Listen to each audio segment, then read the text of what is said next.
What's up, man? Hey, dude. How you doing? Pretty good. How are you? I'm doing all right. What's going on? Not too much. Don't have a ton of time, Okay. but just wanted to pop in while I had a few minutes. Yeah. Good to see you. Yeah. Have you Yeah. started back at school? Yeah. Yeah. We've Nice. been back for like 2 weeks. Okay. Yeah. We started up on the 3rd. So Okay. Yeah. yeah, So, it's been. Although I haven't had to do much because they're only taking one class. It's a January term, mm, so I don't have to worry about that. I've been dealing with other stuff. okay. Mm. Ah. So what you been up to? I don't think I've seen you since. What that was before? That was before Christmas. Before Christmas. We were You were in the flying out. airport. We were at the airport flying out for Christmas break, Oh, that was nice. Maryland. Yeah, sorry I didn't get to see you while you were up here, but No worries. I said, yeah, that ain't gonna be the last time you'll be up here, I'm sure. No, definitely not. Yeah. Yeah, it'll be easy little commute for you for the wedding. Yeah, let's hope so. I mean, we're still planning on it. We got a church out there and a reception hall and everything. So Okay. Oh, yeah, so you were able to find somewhere then. There we wasn't being a we. total dick about it. I mean, I'm not super happy about it. Like it's not it's not beautiful. It's not traditional, but it's just what's available given the rules out there. So It's incredible. if I have to get married in like a not so great, I mean the sanctuary is beautiful. Mm-hmm. The tabernacle is really pretty. Like Um, I think like the church, the priest who's there, um, like he's kind of an old school Monsignor. Um, he he's in the process of like making it beautiful, and he started with the sanctuary. I mean, So that's where you should which start. is which is right, which is good, but I Yeah. don't think that was the most offensive problem. So like the worst part, I think, is the stained glass. The stained glass is this weird, like 70s deco kind of weird crap, and it just makes the whole thing. I mean, the church is in this cruciform shape, so that's nice. Um, but it's got these like it's kind of dark inside, and it's got this kind of wood like paneling look to it with interplex um, with these like weird, really weird off color Mm. stained glass windows. Yeah. So It's no we were bueno. like, whatever. I mean, like, Yeah. you know, Do y'all have a date? yeah, July 2nd. Oh, did I not say that? No. All right. I am Oh, available July. I should be available July, or at least I am available July 2nd. I hope I'll be up here. okay.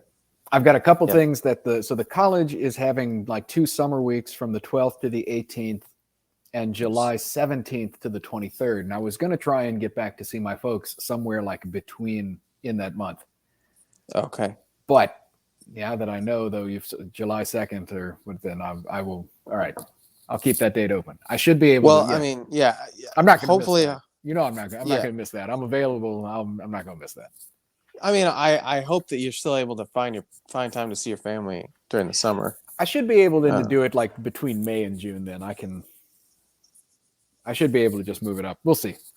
yeah. Yeah. I would But expect yeah. you. I would expect you to never let me hear the end of it if I were to miss that. Like, Well, I mean, I guess I've sort of been bracing myself for the possibility of people not being able to come. You know. well, for Um. maybe various other travel restrictions. Yeah. Yeah. If I was Um. available, like I don't have to be here for college related, job related duties. If I were to be Right. available and not make it, you would be well within your rights to. Yeah, I would be a little Yeah. upset. Yeah. I would be upset. Yeah.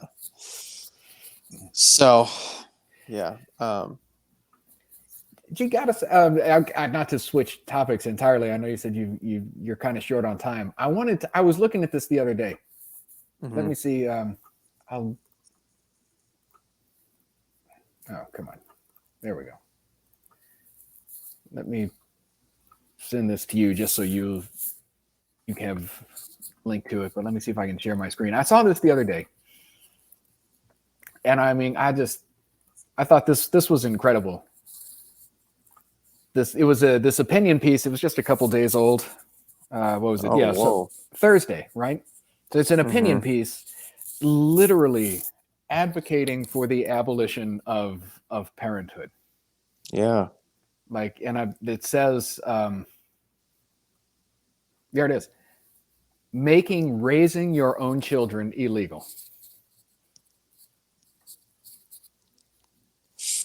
That's creepy, man. That is just And I love the reference to the Republic, Plato's Republic. I was but just about to say, it's like I was without reading this, I was just about to say, that sounds like a like a twisted interpretation of Plato's Republic. If we were like one of those philosophers who's like, oh, it's so literal. It's like this is the thing that is, it's the ideal city. Right. yeah. That's No. exactly what they're saying. Like, this is in their ideal city, in their perfectly just city. You have no one loyal to any other citizen, but only to the state. Yeah. No, And it's I like, just yeah, don't. so they'll reference Plato's Republic, but they have no reference at all to book 2, chapter 3 of the Politics. Right. Right. Yeah. I was just looking at that because I was kind of like, I don't know if I just wanted to like go through that article and just read it and be like, this is such, like, this is insanity. Oh Absolute yeah. insanity. I mean, it's insanity that won't get much of a attention. I don't think it's just. Do you think so? Yeah, I mean, like a Yahoo opinion piece. No, I don't I think don't know it'll what get. if it was published in some other, let's see, some local paper. But the point, like, I don't know. Isn't that always how? Like, like what? A couple of years ago, you couldn't have even published that as an opinion piece. Like True. outside of some, like, bizarre, maybe university newspaper or something. Yeah, that's true. At the same time, a couple years ago, you couldn't also talk about pedophilia normally, but we also have that too. Like Yeah. I don't know if you saw that. Did you Which, see what? Did you? That, like, there was I think a USA Today op-ed about misunderstanding pedophilia. It's like, I mean, it kind of made a legitimate point in this one respect. Is like, okay, pedophilia, strictly speaking, is a matter of inward desire, and it doesn't necessarily mean that a crime has been committed. yeah. And then so not everyone who's a pedophile is a criminal. Yeah. And not everyone who's committed the crime of abusing a child is a pedophile. Mm-hmm. It's like, okay, well, there's some merit to that, I suppose. At least the first half of that. Mm-hmm. But at the same time, it kind of undermines the leftist project.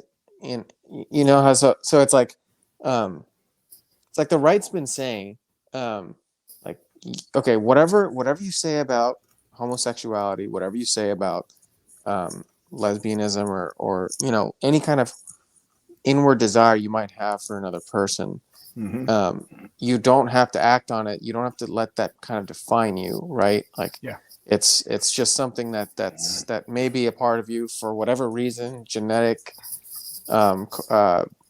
nurture, whatever, Yeah. right? There could be whatever the reason is, right? But that should be distinguished from you, right? And that's the point of the pedophile piece. It's like, don't stigmatize pedophiles, because pedophiles are more than they're just pedophilia. It's like, well, okay, you shouldn't normalize pedophilia because it is a kind of support of the conservative message in that sense, but it obviously doesn't in the sense that there are some orientations, attractions, desires that are just intrinsically wrong. Yeah.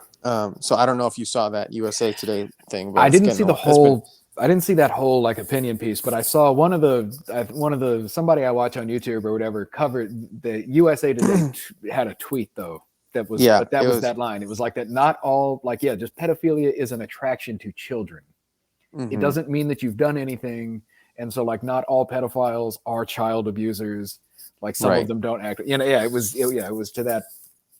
It was to that effect. So I did see that. I did not I didn't see the opinion piece though, but that's the thing that's still funny to me because I keep hearing this like repeated. I really don't know why. I don't know the principle of difference. Like pedophilia is the lone holdout. Like people will accept every other manner of sexual perversion, but it's like Well, as long as you don't diddle children, like they're like I have no sympathy for child diddlers, but like everything else, they're like yeah, that's as long as you're consenting, I don't care. well, it makes sense. That does make sense. It's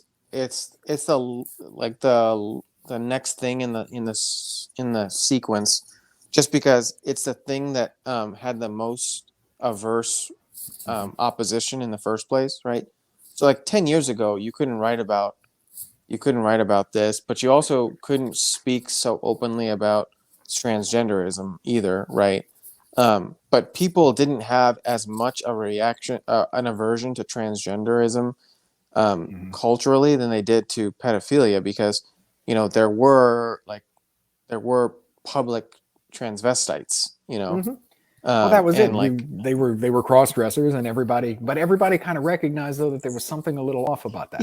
people recognized there was something off about it, but it didn't elicit the same kind of harsh, oh, it's so wrong, whatever. I mean, like you make fun of it.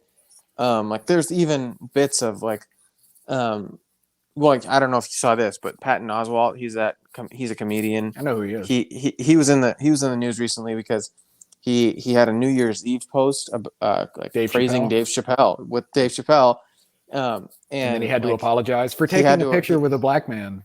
Yes.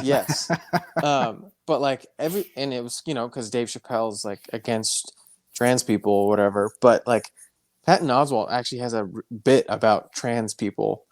How his trans people is just like it's like just this middle step of like dressing up as a clown. Mm-hmm. It's like okay, a guy is willing to like put makeup and cartoonishly paint his face and like put on ridiculous clothes. It's like, oh yeah, Johnny, don't go near that guy. It's like he's like, oh, it's like, but then you put a like big red nose on him and a wig, like a curly haired wig. It's like, oh yeah, please entertain my child.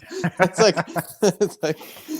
I wonder if that bit is like still up on YouTube. It is like it's available. I know it was available because Knowles was literally playing it on his show. Oh, that's so funny. Yeah. I don't know if it's on YouTube, but it's definitely out there to be consumed in some way. But yeah.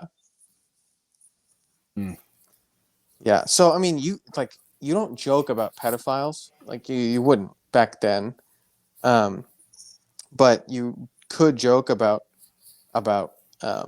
trannies because there wasn't as much harsh yuckiness with that subject, right? So it makes sense then that the culture is more ready to accept that one before this one. But now that that like obstacle is gone for that one, then it makes sense that this is the next thing to be kind of pushed forward. Yeah. That's I think that's kind of exactly. I was kind of exactly my point.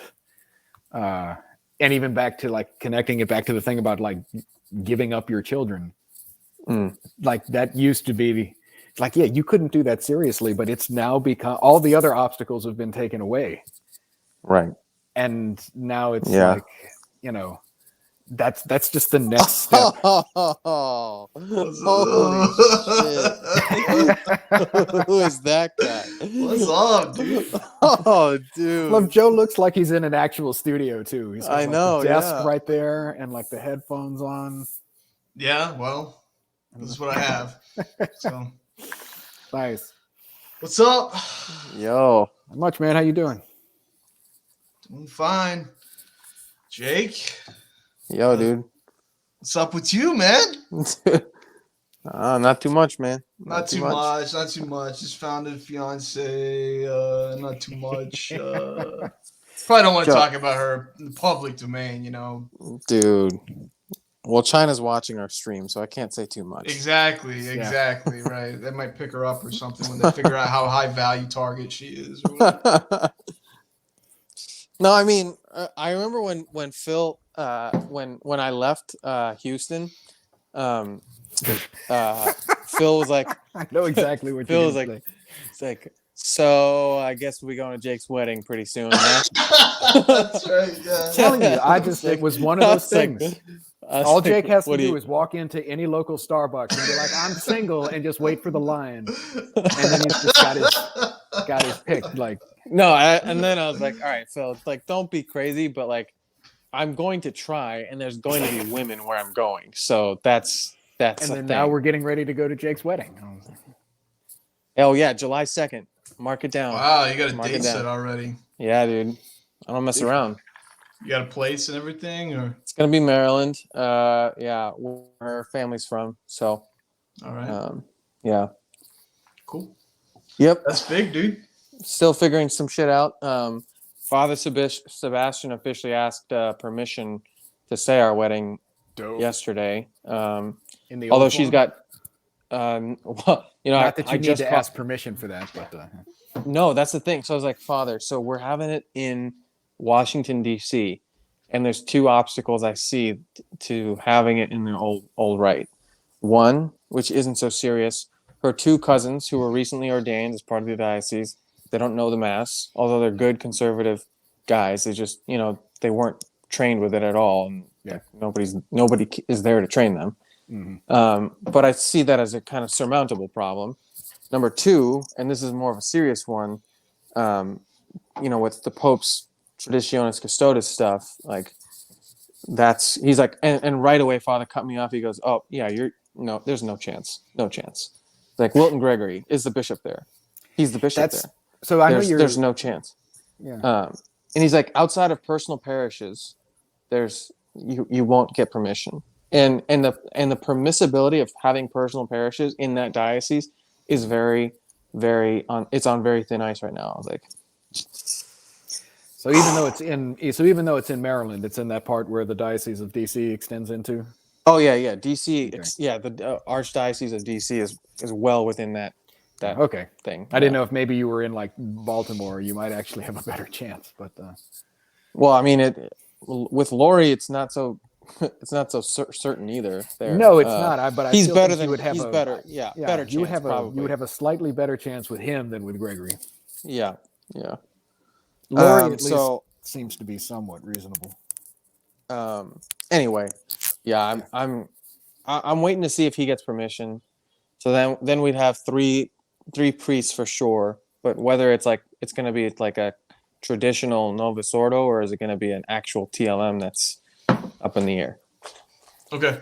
Probably going to be a traditional Novus Ordo because that's the card we're dealt with in the church in the new springtime. But who am I to just want a reverent liturgy for my wedding? That's F me, right? It's too much. So selfish of you. Yeah, I know. All right. So that'll be good. Yeah. Well, that's good. July 2nd, you said? July 2nd. Yeah. Right. Joe's gonna forget that at least 5 more times.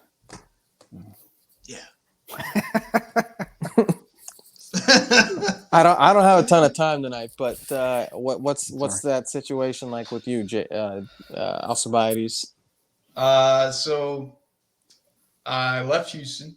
I'm back in Tennessee, but I'm still teaching remotely. Yeah, when's the last time we talked? When we spoke, and not just I was texted? here, right? I was already here. You were already there, yeah. Yeah. Okay.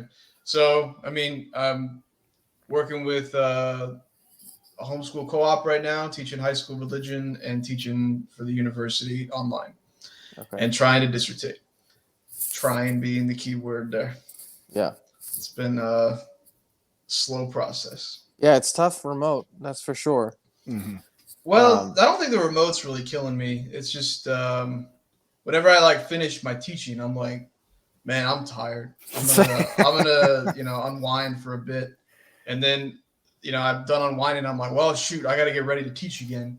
Yep. That seems like or it's like something else. It's like, oh, my sister's getting married, or my dog needs shots or something my car right now needs a new catalytic converter. So that's what I'm working on right now. And used car parts are hard to come by. They Yeah. still have So- those in cars? In my car, they do. Oh, I got nephews here. You Nice. guys leaving? Yes. These are my friends. Hi guys. This is Jake. He's the smart one, and that's Phil. I think I might have heard Totally. a name called Phil on a cartoon. Oh, yeah, It's yeah. probably true. Phil says that's probably true. Yeah, I am a cartoon, so And this is Caleb. Yeah, this is Caleb. Caleb, you want to say hi? Hi. Here, Hi Caleb. What's up? There you Hey go. Caleb. hey Can you Caleb. hear him? Hey. How you doing? What's up? Hey. Good. All right. all right. Sweet. There we go. Let me say goodbye to these boys real quick. Yeah. Okay. That's funny. Yeah, I know that feeling. I've been trying to get stuff done. I've done a little bit of dissertation stuff. Yeah. It's mostly been just new reading. Yeah. Jake, I don't know if I've asked you this. Like, did you get to a point when you were just reading through everything? Like, even so, all right, like Oliva and Osborne and stuff, they're like, oh, you need to add this to your bibliography. You need to add this. You need to add this. Mm-hmm. And it's great. Fine. I'll put whatever they want in my bibliography. But I've gotten to a point now, like, even so, they've given me new stuff and I go look at that and nothing is new anymore. Mm-hmm. I'm actually not, I passed the point of actually a little while back where even though I keep looking at new sources, but it's the same, it's the same arguments, it's the same appeals to the same texts. Right. Like, Yeah. you know, I get it. This is just the hoop and they want me to add this stuff to my bibliography. It's like, fine, I'll do Just it. add it. Just add it. You don't necessarily have to use it. I don't think. No, I did. I got to like, I understand a little bit more like what last week. Cause I made another appeal to Carl. I was like, look, I want to have Sam Gregg be my external reader. I was like, the guy, D-Phil from Oxford, he's published all of these articles, like scholarly, all these books, scholarly, peer-reviewed, is head of the largest research think tank in the United States on this topic, and is a worldwide recognized authority on this topic. Mm-hmm. And they're like, yeah, but he's not a tenured professor at a university. Mm. And that's when it was like, oh yeah, I forgot that like this isn't about research or anything. Yeah. This is the hoop. This is the hoop. That's all that this is. It's, and I'm it's just not like, it's not your magnum opus. It's just not. Don't it's like, don't even Yeah. So now I was just like, fine, whatever they want me to put in the bibliography, fine. Like there it is. It's in. I don't care. Like, don't care. Don't care. Just don't. I gotta bounce though, guys. It's my sister's birthday, so. Wait, can I ask you real quick? How are you on your proposal? Have you defended yet? It's done, not defended. I haven't had like a spare minute this past semester. Okay, I just wanted to know where you were. All right, cool. All right. Hopefully I'll see you next week, week or man. whenever you pop in. So. Sounds good. Take care, dude. Later, Take boys. care. Yeah. Bye. See ya. All right. So is Julian joining us, or I haven't heard from Julian in I don't know, whenever the last time I heard from Julian was talking about when I was talking about the seashells. And he chimed in on the text, but then I never heard from him. Let's see. Well, no worries. No. It's not all right. We had a couple of things we wanted to. I never heard from Pete. We did have a couple of things we wanted. Well, I got more things too, man. Me too. I wanted Jake and I were talking about this just before you got here. I didn't know if you'd seen this. I want to show it to you again because I was like, this is insanity. It was this opinion piece on the actual abolition of parenthood in the name of equity. I put the link in the private chat if you can't see it on my screen. I can see it. I'm squinting for other reasons. Oh, okay. Yeah. I want to keep as much of it out of my eyes as I can while I read it, Literally making raising your own children illegal. And then a little bit later on, they had the reference to the Republic. They're like, I was waiting for it. It was like, oh, don't you know that like Plato advocated this? It was like, never mind that, book 2, chapter 3 of the Politics, Aristotle, like traditional jujitsu takedown. And never mind that Plato basically recognizes that and writes the laws later, right? And there's that. So, well, that's pretty wild. And there's not a lot of wild stuff going on lately. But the thing that actually concerns me about this was kind of what Jake and I were talking about. We got into some other stuff too, but the fact that like this is still a pretty radical idea, Yeah. but it's not as radical as it would have been even like 5 years ago. Yeah, that's what I was just thinking is like, yeah, right now this is fringe, right? And it's crazy. But it would have been unthinkable like Yeah. 5 years ago. No one would have ever suggested this seriously, and no publication would have ever put it up. Yeah. And so how long before how long before then something like this is actually on the floor of the House of Representatives or something that's in California? Thing, because there's crazy stuff on the floor now, like let's vote without IDs. Like, yeah, you know, why? Stuff that you would have never thought, you know, that would have just been like, who would think that? Yeah, I don't know. Like, I would love if any of our illustrious viewers happen to be somebody who is, you know, an American citizen who for some reason can't get an ID, and we have no way of dealing with that. Like, let's bring them on. You know, I want to talk to one person that meets this criteria, because it doesn't seem to service anyone, and it seems to do a lot of damage. It's just unthinkable to me. I can't even see the argument. And I'm a pretty generous guy when it comes to constructing arguments for people. There was a great, I think it was PragerU, Will Witt did a video about this like last year or the year before, but you know, he goes to this college campus talking about voter IDs, and you know, it's all these liberal white kids. They're like, oh, well, you know, black people don't have access to like the DMV, or it's like hard for them to get an ID or whatever. And so then like Will goes into like the black neighborhood, and he's like, do you know where the DMV is? And the guy's like, yeah, it's 3 blocks that way. Like, here's my driver's license. Like, here's my ID. Here's all. Of course, you know. And it's like everybody in that neighborhood is like, the hell are you talking about? Of course I have ID. Who do you know? Yeah, of course, everyone has ID. The people who, like, I got a lot of cop friends now, as it happens, and you know, they pull somebody over and they don't have an ID. They're either, well, they're almost certainly lying, first of all. But the reason they don't have their ID on them is like deliberate. You know, they don't want to be identified. Like, so they're up to no good. I was going to say there are ulterior motives for not having my ID on me. Yeah, it's and none of them are good. So yeah, I know. So that's going on, and then the OSHA thing is happening too. Which was pretty wild. Yeah, well, I only saw in passing today. Was it today the court passed their ruling? Maybe yesterday or something. Yeah, it was yesterday. You're right. Yeah. Right? But I think they left in place the one for healthcare workers. Or it was because something they're like federally funded. Yeah, it was something. If you work for the government, you got to do what the government wants, no matter, you know. I mean, that kind of makes sense. Just like what I think the president wants is for businesses to require it anyway, apart from his executive order, right? I think he sort of knew, surely, that this was not going to go through, but nonetheless, he wants to get the idea out there. Yeah, I mean, how many private businesses are doing it now? Then just because that's something they want to do, or they're like, everybody else is doing this, we should do this. Yeah, maybe. I it's hard to think why you would want to, unless you really thought you were serving the public good, or you like maybe in the employment market, you're trying to get workers, and workers are asking questions like, is everyone here vaccinated? Because I don't want to work here unless we're all vaccinated. So the university, to answer your question, I don't think so. I mean, I got stuff to talk about. Okay. I didn't know if maybe you wanted like a real opinion instead of mine. No. I basically just need somebody to talk to. No, actually, I do have questions that I need answers to, or I want answers to. I saw the university said they were putting a halt to their.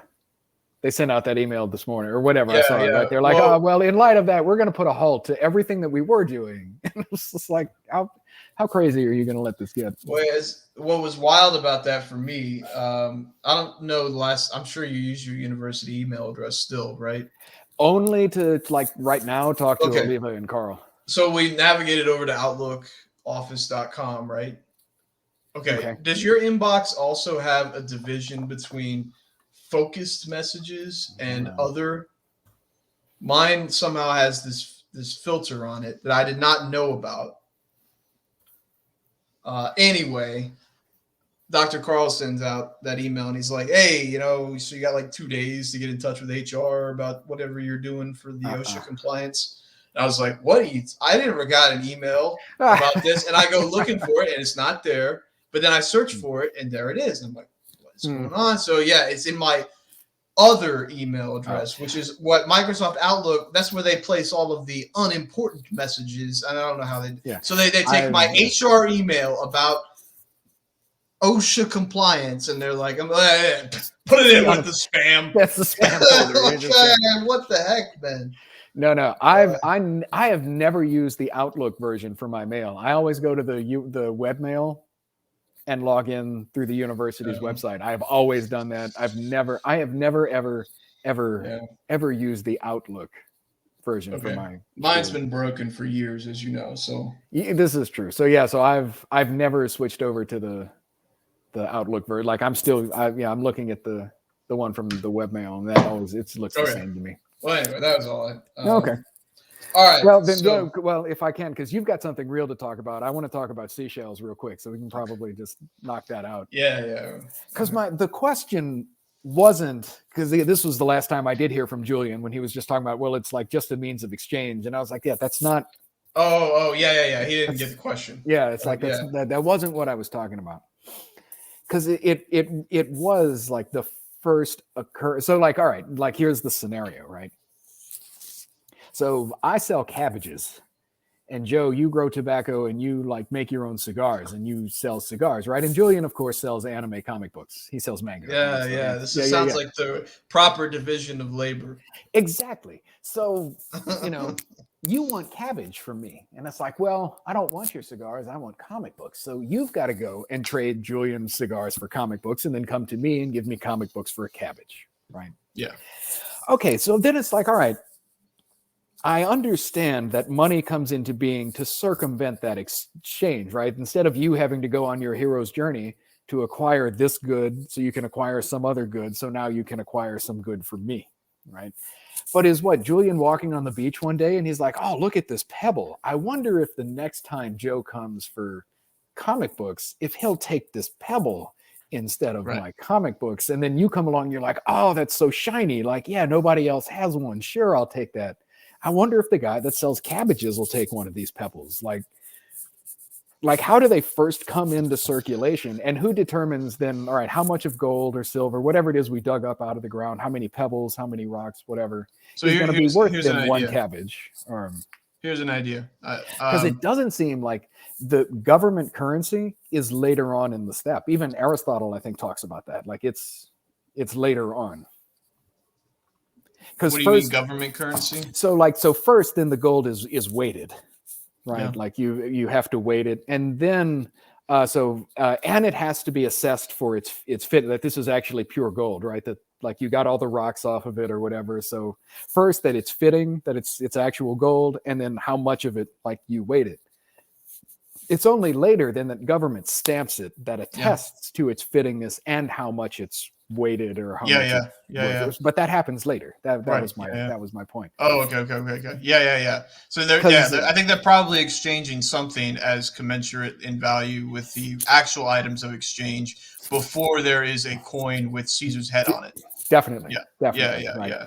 Because I was also thinking about that on a more real kind of, I guess, actual consideration was, is it necessary for government to mint currency? And I was thinking about it in terms of like Bitcoin or really any other kind of cryptocurrency. And it actually seems like that's not necessary.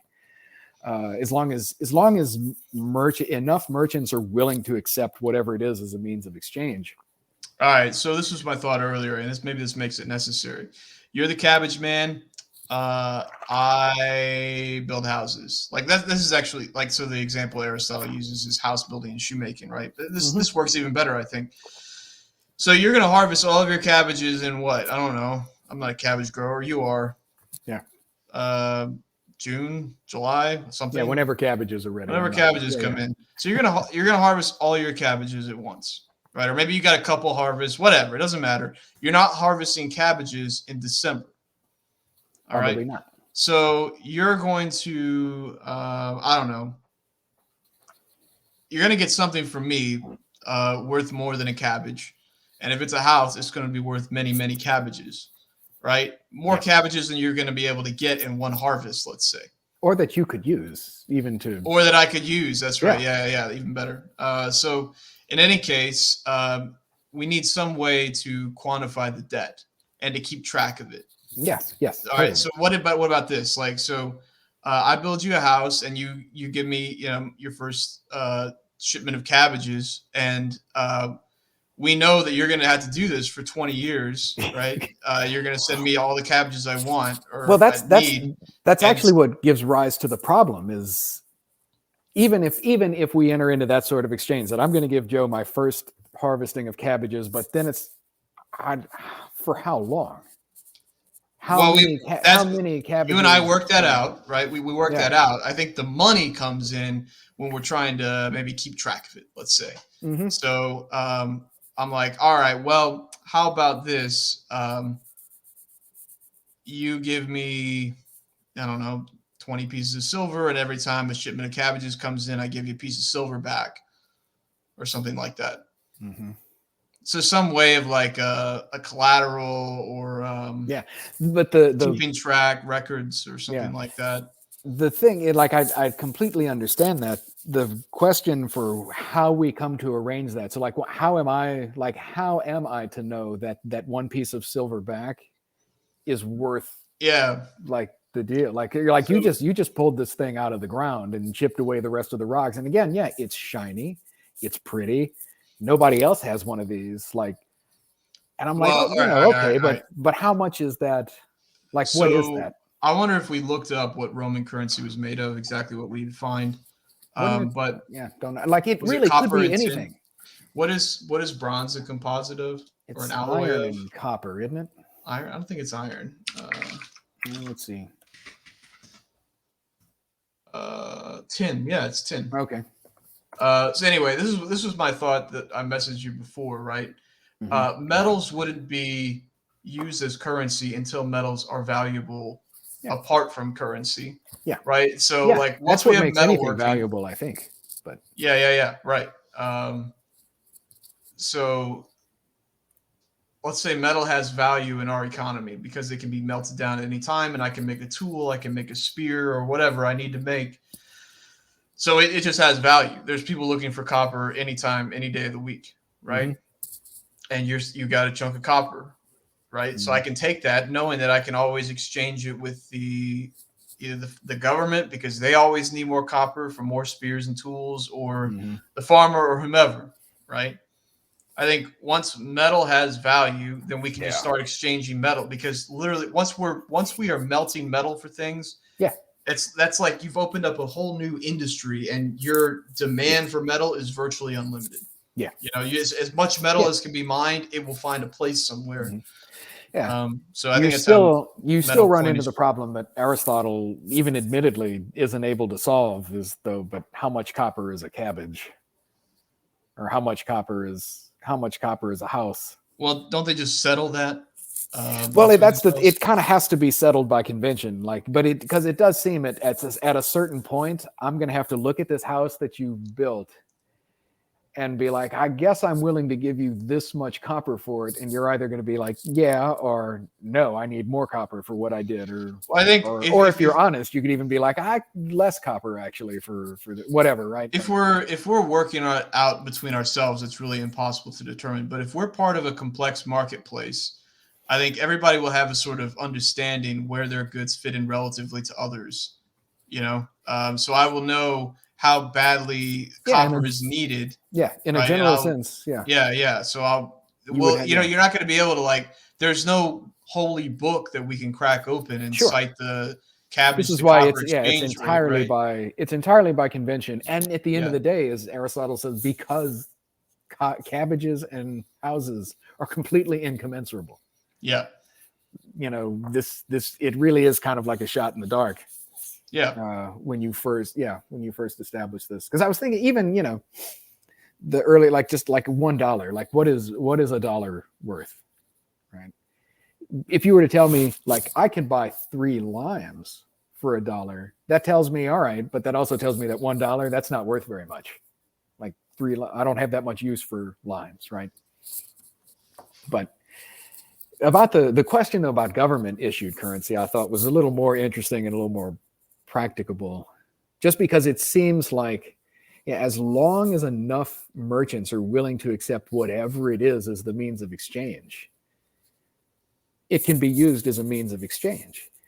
This came up, this is the whole thing about Bitcoin. I don't know if anybody accepts it anymore. I don't know how it worked out, but I do remember for a while, it's like 2015, 2016. I remember for a while, like you could find merchants and sellers and bookshops and all sorts of stuff.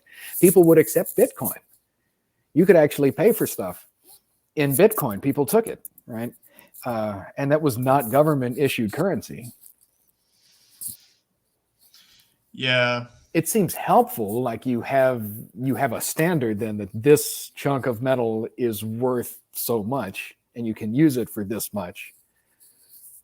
There are some problems with that, of course, as we're seeing, with inflation and whatnot, but Yeah, I don't understand Bitcoin at all. Yeah, I don't get it. And I don't get how you can like I don't know enough to say invest anything in about it. currencies even. Like I guess real currencies I understand. Like I could sell all my dollars and buy a bunch of euros, You could. right? If the dollar's unstable and the euro is stable, right?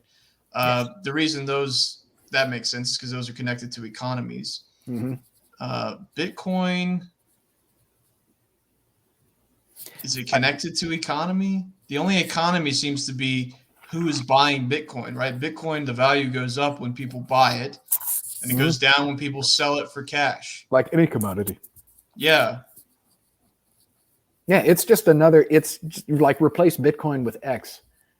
And it's something else that people use as a means of exchange. The thing, I don't know, again, like I'm with you. I really don't know about Bitcoin. And the more I try to learn about it, the more confusing it gets for me.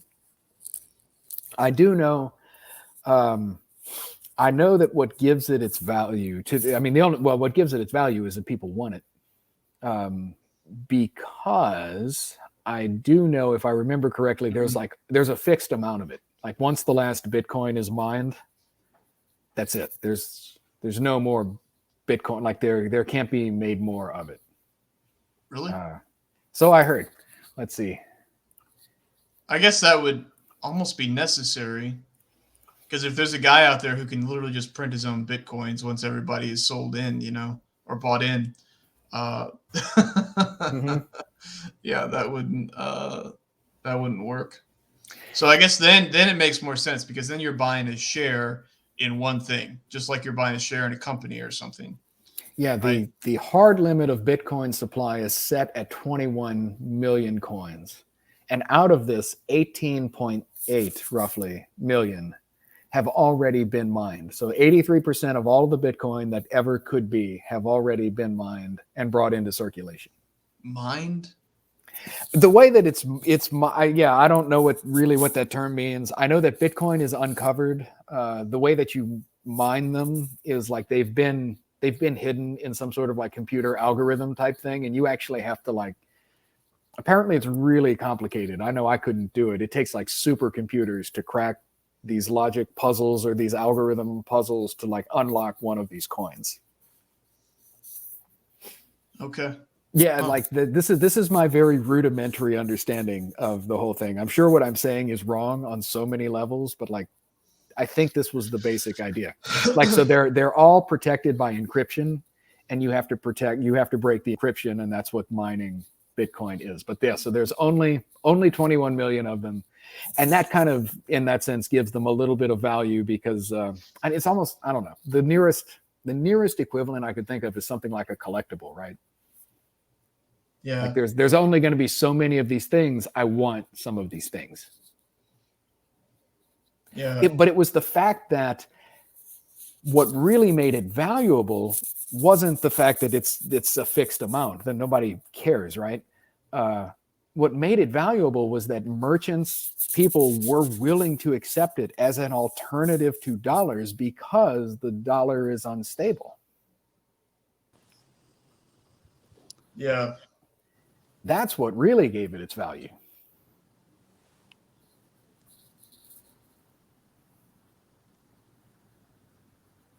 I see Yeah. Pete's in the. I don't know if he's. Pete's outside somewhere. Pete, are you safe? Pete, if you've been kidnapped, Yeah. well, I don't know what to. Okay, all right. That's Oh, can you even see me? It's probably way too dark. all right. No. Are you wearing a hat? I am wearing a hat. I think Okay, I he's- can see the outline of the hat. Oh, there he is. All right. Okay. Pete's... Oh man, I see. I'm sitting right next to a light, so I would have thought, Oh no, I can. man, what is? Okay, Hold on. Let's see if Don't worry about it, Pete. It doesn't matter. yeah, you don't need to see me anyway. Yeah, Just a weird looking dude. That's right. Okay, yeah, Well, I could you kind of just pretend you can see me. Yeah, we were actually talking about. Well, we started talking about seashells, but Bitcoin stuff like that. I don't know, Pete. Do you know anything about Bitcoin? None of us do. That's what we were asking. You're talking about Bitcoin? Bitcoin. Well, I don't. I know probably even less than you do. Okay, yeah. We were just aside from the silliness about the seashells and when coins first come into circulation and how they first come into circulation, the more practicable question was, is it necessary for government to issue currency? And it seems like it's not. And the first, contemporary example of that is Bitcoin. That people are willing to. Yeah, I think it's pretty necessary to have. Well, but like, what do you government issue mean currency? necessary? Because like the point is, as long as it's anybody is necessary, willing to not in the accept sense it as that a like means of you can. exchange. It's not necessary in the sense you cannot get away without it, but it's necessary in the sense that like if you don't have any health regulations, then finding medicine that works and that's produced rightly is going to be nearly impossible. So if you want to avoid having fool's gold flood your market, there needs to be a regulating standard. And No, not necessarily. This would be what, like, so you in your shop, I was actually thinking of something else. The real problem would be, well, Joe, if you take seashells, but Pete takes gold, like that's kind of a problem for me instead of having like a uniform currency. Yeah, right? that's another problem. But right? but the other thing, the thing that you brought up, I'm not sure would be a problem. Even if because in everybody your takes shop, gold. like in your shop though, this was why, like, it used to be prior to government currency, individual merchants you'd have to have your own set of scales, and you would have to assess, you'd have to assess the gold for yourself, right? You'd have to be able to determine if it was fool's gold or if it was real gold. But as long as you were capable of doing that, it wouldn't matter. I would come in bringing fool's gold, and you'd be like, get the hell out of my shop. Yeah, but I don't know. I think like there's a lot of the free market that would just be shut out to people if that was the case. You'd have a certain elite people who are trained to do it, but like Facebook Marketplace, that wouldn't exist. Any mom and pop who wants to open a store and they don't have a set of scales, or they have a set of scales and they don't know how to use it, or they don't know how to use it as well as the trickster. There's a lot of shady business that can open up. So it's not absolutely necessary, but I think practically, it's definitely helpful. Yeah, I'm not arguing. Helpful. It's like if you're really going to pursue the human good here, you basically got to decide about what the standard of currency is going to be. Just like you got to say, hey, we got to pick one side of the road to drive on. Yeah. Right. Like, theoretically we could all get around without it, but it's going to be a hell of a time. Yeah. I guess I first meant necessary in the sense of like to be used as a means of exchange. Like, no, you could use anything. It doesn't matter if government's given sanction to it or not. It's definitely more beneficial, and it becomes more uniform, and it's probably better for the common good to have government issued exchange, but that comes with its own problems. But so anyway, that's kind of what I've been thinking about this week: money and monetary theory. Because somebody asked me at ACPA, and I didn't have an answer for it then. I kind of have an answer for it now. So it was kind of like modern monetary theory, because modern monetary money is not tied to anything. Like a dollar is only worth really what the United States government, right? What the full faith and credit of the U.S. government kind of says that this dollar is worth. It's not really attached to any sort of commodity, right? I think the distinction that Thomas and Aristotle too, right, calls between natural and artificial wealth. That's coinage is only worth gets its worth or whatever. I know how much the coinage is worth in comparison to what it buys me, right? Like I was talking about, like the dollar. If I can buy 3 limes, like it's the fact that I can get 3 limes for $1 that tells me what the dollar's worth, right? Yeah. Or that I could get a third of a loaf of bread for $1. Like that's, again, then that's not very much. Like that's what tells me that this $1, like it's not worth a whole lot, right? But it's only by being tied to actual commodities, things that I can eat, things that I can wear, things that I can live in, or whatever, right? To some sort of actual real good. Right. Right. Sure. Does Modern monetary theory with like the whole fiat currency and the government's just like, well, no, I'm just going to issue dollars, not tied to a gold standard, not tied to the amount of things we actually produce, not like we're just going to dollars. Here's dollars, right? That means nothing, right? Well, that sounds exactly like Bitcoin, except if more Bitcoin can be generated, right? Yeah, that's what it sounds like to me. Then maybe Bitcoin is safer. Well, it's if I had invested in Bitcoin when I first heard about it, I would be a stupidly rich man. Yeah, I know. Like what were you going to say, Pete? I interrupted you. Well, there's probably a lot of almost any stock that increases. This is true. But I was going to ask if currency has anything to do with the kind of unity of a nation. I mean, you should have, for example, you should all speak the same language, or should have a common language at any rate. And it seems like you ought to have a currency that, can be used anywhere in the country. Yeah. Yeah. And it, that could just happen, I guess, but it seems like the government would sort of establish that this is what y'all are going to use. Yeah. Well, to support that, you need to have a common marketplace, right? You need to facilitate the exchange of material goods and services so that people can live leisurely. So if you're going to have that, and everybody needs to have access to that, then there's got to be a medium of exchange, it seems to me, right? Yeah, it seems like for the same reason that you have a common language, that you would have that you would have a common currency, is it makes political life, it makes what the political life exists for easier. It facilitates that goal. Yeah, it's materially necessary, even, I would say.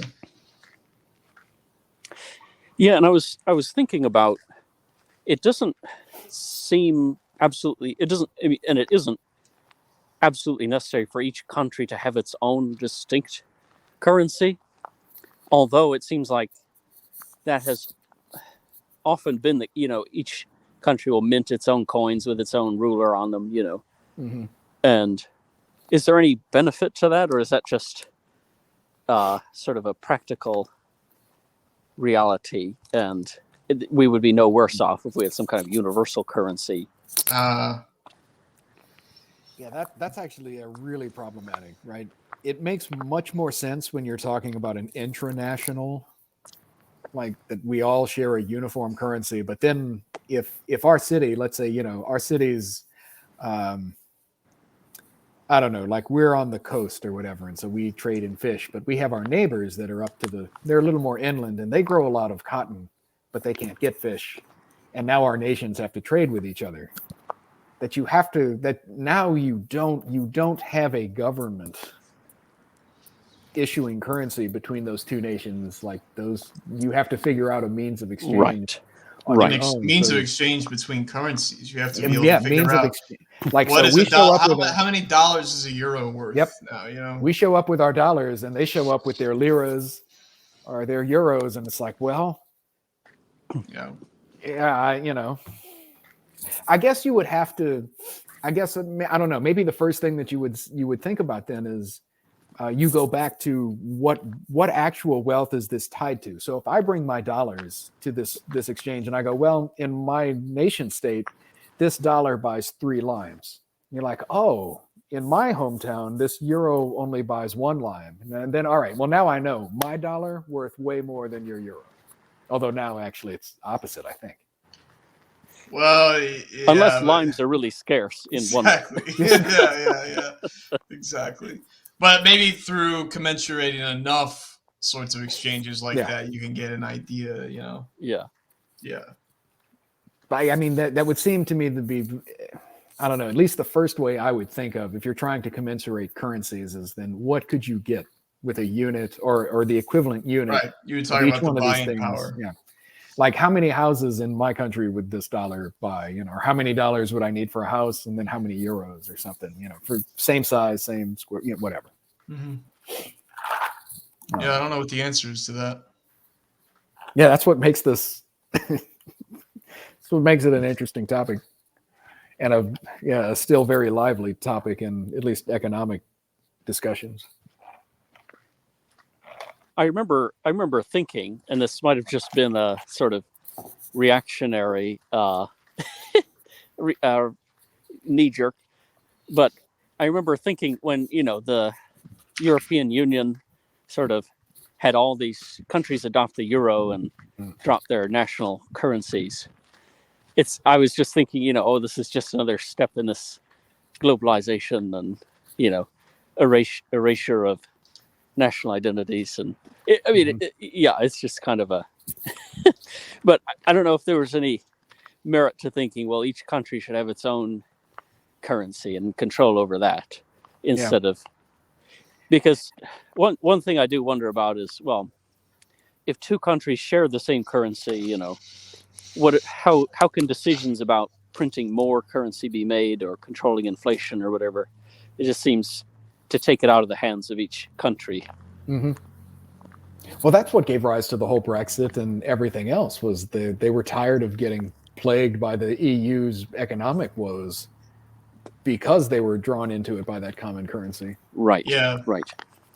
It seems to, I don't know, maybe I'm like my first thought on that, Pete, is just to the extent that it's practical for each country to have their own common currency, then that's fine, right? But if it ever facilitated more easily common political life to share currency with neighbors, then okay, maybe that's more conducive to the end of political life, right? Or maybe it's not, but that would seem to vary by circumstance and time and place.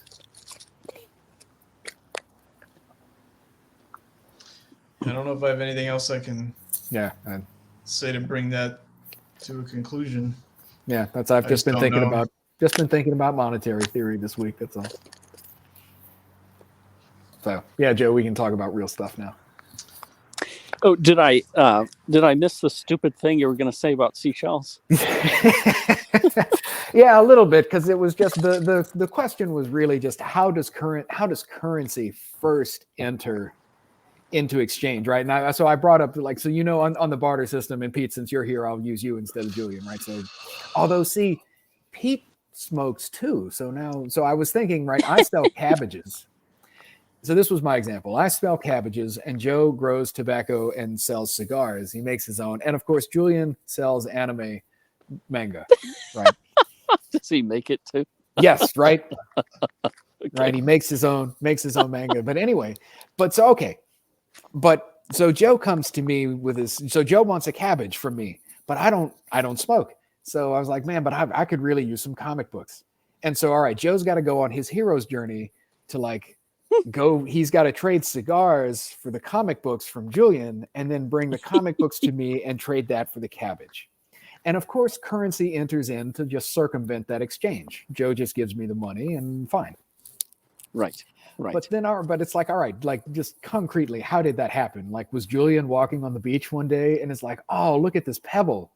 I wonder if the next time Joe comes for comic books, if instead of the comic book, he'd take this shiny rock. And then Joe shows up and he's like, yeah, look how shiny that is. That's awesome. Nobody else has one of those. I'll take that instead. And then he's like, I wonder if the cabbage guy would take this. To tell you the truth, that might have happened too. my little nephews that were just featured a few moments ago. One of them just loves rocks. You know, he wherever he goes, he will find an interesting rock and he will take it home. And you bet that if he found a rock that was glittering and shiny, he would have that rock. Or if he saw somebody else with that rock, Yep, he he'd would get trade something. a lot just to have that rock because Yep. because he's never seen it before. Yep. It's something novel, you know. Yeah. So something like that might have happened. Certainly, that's what happened with silver and gold because those never had any practical use until electronics. So, But then it's. I certainly had a cool rocks phase. yeah, I definitely remember combing the beach for yeah. ones with like streaks of red or just different ones. And Yeah. seashells too, right? You know, like Phil's saying, you know, if you found a whole sand dollar, wow. What's funny is those are know? valuable. Like you can, if you can find a whole sand dollar, like somebody's like, man, I will give you this paper for the sand. That's dollar, why we call it a sand dollar, maybe. Yeah. I don't know. That's right. But yeah, so that and then but to the point we were talking about it, pretty soon the government or somebody like the marketplace, however, would have had to settle then that if we're going to take pebbles, then this is how so many pebbles is worth a cabbage and so many more pebbles is a cigar or whatever. But that was just my stupid question about the seashells. Was aside from all the monetary theory and common good and facility of exchange, but just concretely, like how did the first type of coins come into circulation? Did the government, even like, for the government, even when the government starts like minting coins, what did they just be like, hey guys, bring us your cabbages and we're going to take cabbages out of circulation and we're going to put these coins with Caesar's head on it into circulation and y'all are going to use this now. Like, yeah. And what's weird about that and how that can, it goes against my prior argument about the melting down of the metal is that the government was the one putting this metal out into the economy. So if the value of the metal was that it could just be melted down, presumably by the government to make weapons and whatever. That was actually speaks against your point about the gold and silver. Why would they have been traded when, like you just said, they had no value until electronics? They were too soft to make spears or weapons out of, so why would people trade in gold and silver? But they did. Yeah. But anyway, so that maybe it is more like a seashell thing then. Well, Adam Smith talks about, he's got a little bit of a labor theory of value, which I don't like, and that's wrong, but he's not entirely wrong on that sense. It is, first of all, gold and silver are scarce. Like there's not just massive gold reserves like all over the place. Gold and silver, they are kind of hard to find. And to purify it, because like they're actually stuck in rock. Like you've got to go through a little bit of effort to chip away everything that's not gold or silver, and so it's scarce and it's difficult to produce. And it's pretty, and people do like it's pretty and it's shiny, and all of those things together, like you're like, all right, I could see how gold ore any harder to smelt than tin? I have no idea. I don't think it would be unless like I really don't know. The heat at which it melts is like way different. To like smelt? That's what you would do, right? Is you'd put the rock with all of the metal in it in something really hot, and the metal would melt, and the rock would stay behind. But is tin easier to come by? I don't know. Is it easier to make? I think it would be about the same, but come by is different. At least on Earth, I think. Right. I really don't know. There's nothing like absolutely connected with gold that would make it rare everywhere, right? So like a star explodes and creates all sorts of different elements. Is gold and silver, are they naturally rare from that, or? That's the thing. Like right now they are, but like, let's say so. Wait, okay, go ahead. Yeah, so this was the thing. Like, so all right, somewhere out in space, whatever, and there's let's say there's a planet made of solid gold, right? If that were possible, and some asteroid smashes into it, and so for the last couple million years, this chunk of like all of these huge chunks of gold, whatever, they've been heading to Earth, whatever, and let's say they all land instead of a meteor, it's just this solid gold chunk. all of a sudden gold becomes a lot less valuable. Yeah. Like that's because then it's not as scarce anymore. Right. It's the same thing. Like that actually did happen a couple of years ago. It was in South America, whatever. They discovered this just massive iron ore deposit. I mean, the price of iron just went through the floor.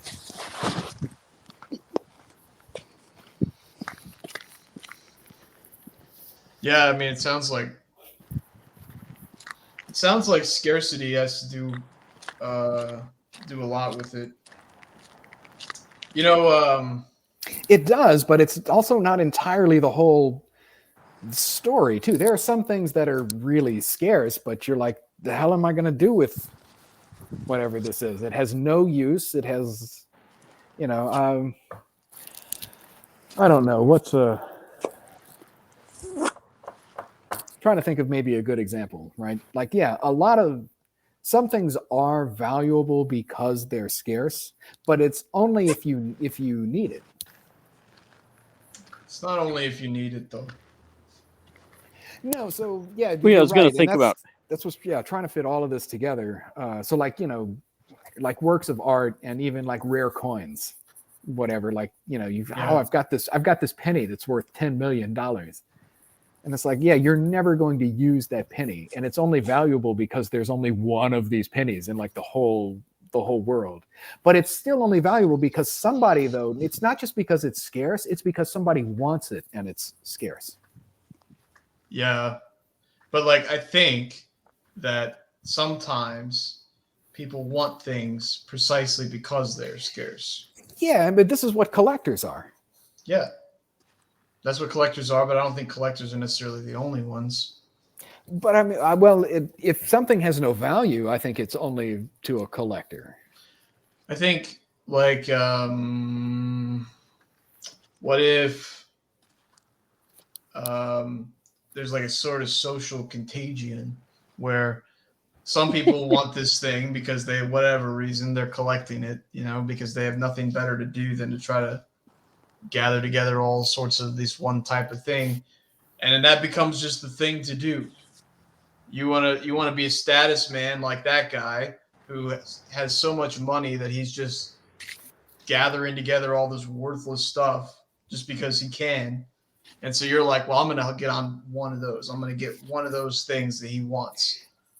That would suddenly maybe have value to you, whereas before you're not a collector. You're like, there's no, except for the fact that this guy is doing it, no one else would do it, right? Mm-hmm. Something like that. Like I can see a lot of reasons here.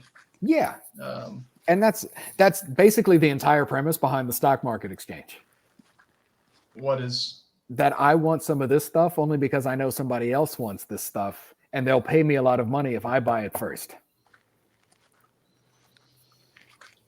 Right. Julian. Right. I'm gonna go get a refill. So. All right. Well, I'm ready to transition to some other questions. What were you guys just talking about? Money. Seashells. Sweet. Yeah, money and seashells. Oh, the question that we were talking about in the text. Yeah, that one. I've been through the conversation twice now. Ready for something else. You don't have to go through it again. Well, I had two things on my mind, at least. One was perhaps short, and one is perhaps long. The short one was I'm building my theology assignments for the semester, and when I was working on baptism, I was reading the Summa, and I'm trying to pull it up now. And at one point, he asks whether we should baptize. This is a question I'm going to have to ask again when Phil gets back, but he asked whether we should baptize children of Jews or non-believers against the will of their parents. Oh, I was just reading that one. Oh, good. With my class. Yeah, well, he says no, right? Right. Because of the jurisdiction that their parents have over their children. right? That natural law assigns them to their parents, and that Right, that's even what though yeah. like their supernatural good requires baptism, their supernatural good does not sort of supersede their natural subjection to their parents. So Well, what? is that how he puts it, or was it I as mean, it would be an act of injustice? Well, yeah, maybe this is the same thing, but it'd be an act of injustice to sort of usurp their parents' role in, raising their children in their belief. And so you can't do, a wrong in order that a right may come. Would that yeah. be the same thing, or is that the Well, same point from a different angle? I think so. What I'm wondering about it though is, what does this have to say, or does this have anything to say about integralism, right? Because it seems like, and maybe I just misunderstand integralism here, but it seems like the integralists might want to say that it makes absolutely no sense to not baptize every child everywhere, no matter what, because the whole point of the natural order is the supernatural order, right? And you would at any time forego a lower good in order to achieve the good for which that lower good is for, right? So if the good of parenting and being subject to parents is for the sake of eternal salvation, or better for this argument, for the sake of the faith, right, which is for the sake of eternal salvation, you would want to do something which secures a supernatural good here, the good of baptism, even if in doing so you're neglecting to secure another good. But this, I guess, goes to Pete's point, and that's that it may not be that we're just neglecting the good of the child relative to their parents, but that we're actually doing something evil. So that such Right. that the such that I guess, let me try and put this right. So I guess, but this is false, and this is why I'm confused. We can't achieve a good end by evil means, because those means don't actually produce the end, right? If you want to achieve human perfection, right, you can't do it by means of evil, because those means are simply not productive of the end. Right. Well, they're Right. not productive of your final end. They could be productive of an intermediate end, or Sure, some other end. Yeah, some other end, but they're not productive of the final end. Right. And that's why you don't do them, right? Because your principal interest is the final end. Yeah, like it wouldn't get you to heaven. I'm not sure how it would affect them, but Well, that's the thing. that It's kind of like, has to be your first concern. certainly if the child is baptized, like, it's going to take, right? That's a valid baptism, even if the parents aren't there, right? But I think doesn't he add that for a child that's baptized but then has no chance of being raised as a Christian, it's even worse for them in a sense. He does say that that you might put them in jeopardy. You're giving them obligations in the supernatural order that they have no hope of fulfilling. Yeah, that's right. So it seems like the integralists you were talking about would have to not only baptize but also confiscate all. Yeah. Well, they would baptize perhaps. everyone, or everyone they could force to say okay, and then also force sort of teach them. I think I don't know. I know you'll have something to say about this, and so I think, as far as I know integralism not very well, I'm trying to work it out myself, but I think you're drawing too hard of a line, even for them, on the instrumentalism of foregoing lower goods for the sake of higher goods. Like, I think so. Yeah, you're right. The integralists definitely argue, and I've got to say, I think I have to admit, like, on paper, the demonstration holds, right? The political state and like the good of natural life is for the good of supernatural life, and the good of the state is so that is subordinated to because man as an individual has a supernatural end. The collection of men is a supernatural end. Well, there's a distinction missing there, I think, and that's that the state isn't equipped to do any of those things. It cannot actually act for the supernatural end. Not in itself, you're right. And this is why the integralist says the state in that has to be subordinated to the church. But I don't know any of the integralists, though, that continue on to say then that the church should confiscate all the babies in the political community and baptize them and raise them themselves, or at least all the babies from the parents that aren't Catholic, right? Is it the job of the church to secure the natural good? No. So, all right, I don't know what they mean, I guess. And I really didn't want to get into this, but I guess I don't know what they mean by subordinated to then, right? So it's not like when they're not going to go ask the church, hey, how should I govern so as to help you do what you need to do? Because the church is not competent to secure that end. They're for something else. Yeah, so I just don't know what that means. And Phil's gone now. Anyway, I pulled up the text again just to reread it here. Yeah, and he does say, Pete, moreover, under the circumstances, it would be dangerous to baptize the children of unbelievers, for they would be liable to lapse into unbelief. But that is a second argument. The first one is that it's just contrary to natural justice if they're baptized against their parents' will. Right. And another interesting point that occurs to me, and I don't think that Aquinas mentions it in that article, is that in a previous article he had discussed how a child can even be baptized. We're talking about an infant when it can't express consent, and it can't give sign of desire or faith.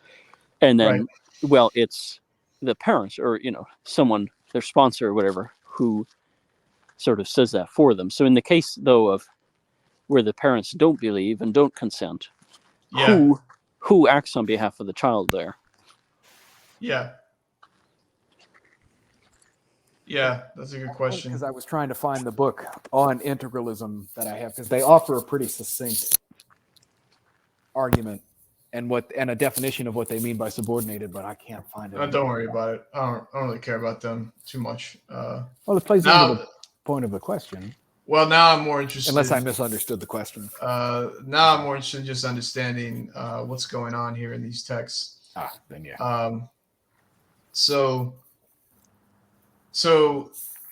because you speak on the child's behalf when you baptize a child before the age of reason, I suppose you're taking on obligations.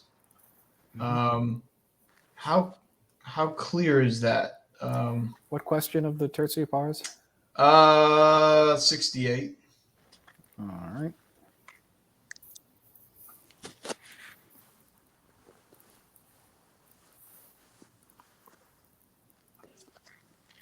So I have it up. So I guess a bottom line conclusion has to be that for some people, it is better, granted their circumstances, to at least not be baptized right now. That's the thing. It seems like we're saying baptism is not an unqualified good thing. And that's what seems strange to me. Well, is any good unqualified? Isn't it always in the nature of besides God to be good for? And goods that are necessarily connected to the ultimate end, right? The ultimate end is good unqualified, and anything necessarily connected to the ultimate end. I think, but it's not unqualified. It's qualified by its relation to the end. Oh, okay. Sure, by its relation to the end, but nonetheless, that would be its only qualification. And its relation to the end is absolute, right? There's no, it's the only means, right? Baptism is the only means. There's not options on the table here, right? So baptism. Granted that there is no other path to salvation, right? no path that we can will for ourselves. Yeah. Right. No path open for us to choose other than baptism. Recognizing that it's necessary to will it, right? Because of its connection to the ultimate end, because it's necessary to achieve the ultimate end. Yes. Right, but it's not even something necessarily connected to the end has to be done perhaps in a certain way or in certain circumstances. Like thinking of Aquinas talking about the baptism of adults and how there has to be a suitable period in which they're tested and instructed. And so doing it without that would just be a bad way of doing the means. That's the answer, yeah. I suppose that's why we would make the distinction between the valid and the licit, right? When it comes to these things, the licit would be the right way of doing it. Whereas I don't even know how to summarize valid. I guess it's just that it was done. Yeah. Yeah. Valid is that the sacrament happened. Licit is that it happened according to the law. Yeah, yeah. And the law, of course, is made to direct things rightly to their end. All right, well, that makes sense. That was my short one. All right. The long one is I'm trying to understand the Trinity. Short, man. We can take care of that. Oh, man. Yes. I'm only trying to understand the most fundamental reality of all. Like, how wide-ranging of a theology class is this? You know, we're going to do the Trinity. We're going to do the sacraments. I was told it's a catechism class, and they usually go through the UCAT. And I was like, all right, well, it sounds like they're covering everything. I'm thinking fundamental theology course, work through the creed. The creed has a little bit of everything going on. Catechism has a little bit of everything going on. So we got a little bit of everything going on. Oh, boy. So we already had this class, though there were a couple of good questions that were on my mind as I was preparing for it. These students are certainly as smart as I am, which scares me. But yeah, so this is so hard to explain and think about. And I haven't finished getting through all the text, but these are the questions that are on my mind, right? So I understand something like God, we know, is a thinking thing, right? God, we know, is thinking of something, right? God, we know, is not thinking of just anything, but he's thinking of himself, the best of all things to think about, right? And the very thought that he has of himself is the very same as himself, right? okay. So that's all pretty good so far. I think that's about as far as Aristotle gets too, and that's why. I mean, maybe I'm probably totally wrong about that. Pete. He doesn't. Aristotle doesn't. I mean, because Aristotle doesn't say anything about the thought being the same as him. Well, doesn't he say that the thought and the object of thought are one and the same? Right. Okay. Well. Okay. Right. So he doesn't make the step though of asserting it as anything in any way distinct from, in the way that the second person is distinct. Right. Yeah. He doesn't talk about distinction, right? He does talk. And I didn't say anything distinct just yet, right? But okay. I see what you're saying. The thinker is thinking a thought, and the thought is the same as himself, right? Because there's no composition. Mm-hmm. I mean, he would say the thinker is the same as the thing thought about. I don't know does he bring in the thought? The thinker is the same as the. How did you put it? The thinker is the same as the object of thought. I don't know. Does he talk about the act of thought or like the thought itself? I'm not sure. I'd have to double check. I got in my mind the thinking thing, right? And maybe he doesn't say explicitly that that the thought and the thinker have to be one and the same, but it seems so obvious based on his setup. I don't know how he can miss that. In God, they have to be. Yeah, exactly. Right. The whole point of his discussion there, if I remember right, is that the unmoved mover has to be absolutely unchanging and absolutely non-composite, right? Mm-hmm. So if he's thinking a thought, it couldn't be the thought. It couldn't be thinking the way that we think, right? I think he even deals with that problem. Is that the thoughts that we have are other than um, um, us. But maybe I'm misremembering or misreading it even. I don't think so. But anyway, Right. that much is Aristotle aside. What has however far he got aside, that makes sense to me. I know that God has to be a thinking thing. Thinking thought has to be about himself and actually the same as himself. And so I can get sort of like the Father and the Word. All right, if that's what I'm supposed to understand here, I can kind of get that Father and the Word. Well, Okay, but go ahead. well, I was just going to say, I was thinking about, how we can't prove the Trinity. And so I was Yeah. thinking, maybe, I feel like I've thought about this before, but I forget what the conclusion was. But Yeah. something like the part where reason breaks down is being able to say that thought is a subsistent, sort Yeah. of thing. And Aristotle, it seems like Aquinas sort of adds distinctions to Aristotle when he talks about the word and the expressed word. He's talking about the act of understanding. There's this thing that's expressed, and that's what he correlates the word to. It's not. Yeah, it's been a while since I've read that, but Yeah. that's not something I think you would really think about unless you were trying to understand the Trinity. Yeah, I'm not sure. I think that's important, right? We have to remember that reason's not going to get us there, but rather that we've got to take the Trinity and then we just got to try to understand it as best we can, right? Mhm. All right. Yeah, that's a good point. So we're not going to be able to deduce it from the divine nature that he needs to be triune or anything like that. So that on the table, I do think you can at least get to that he's a thinker thinking a thought, that the thought is himself and that it's the same as himself. I think it breaks down when you want to talk about the eternal word as a person, whatever that means. Right. And then I'm not sure that it's so clearly necessary to introduce this third person either. I struggle to think about this, right? So So this is. Go ahead or finish your question. I'm about a third of the way through, so I got a little ways to go here. And then I'll spout my nonsense afterwards. Once I'm done with my nonsense, we'll proceed to your nonsense. Okay.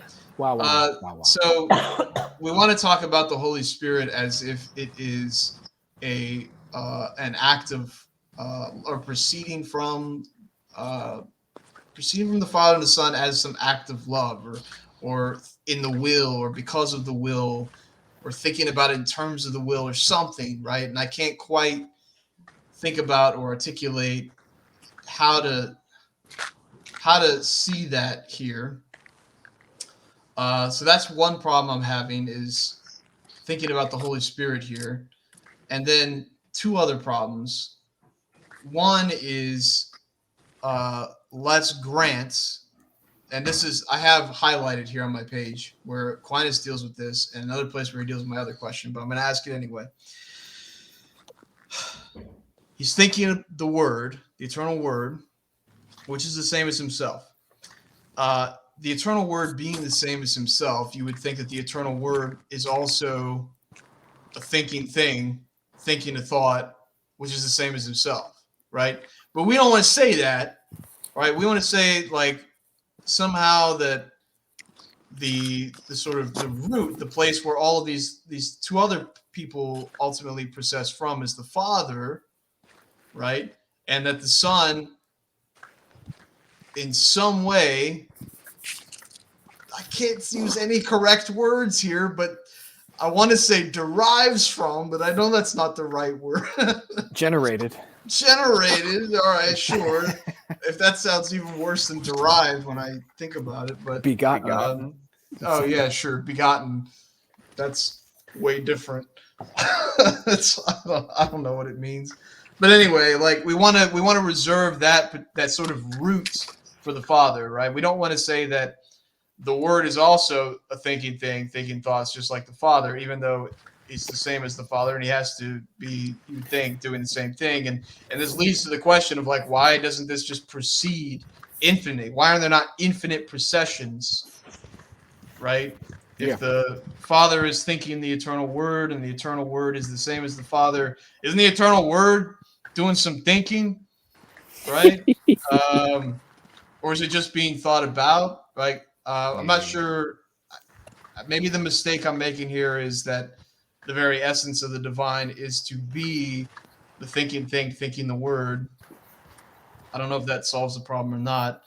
But that's the one problem, is why isn't there like an infinite generation of sonship, and then like from one son to another son to another son, so to speak.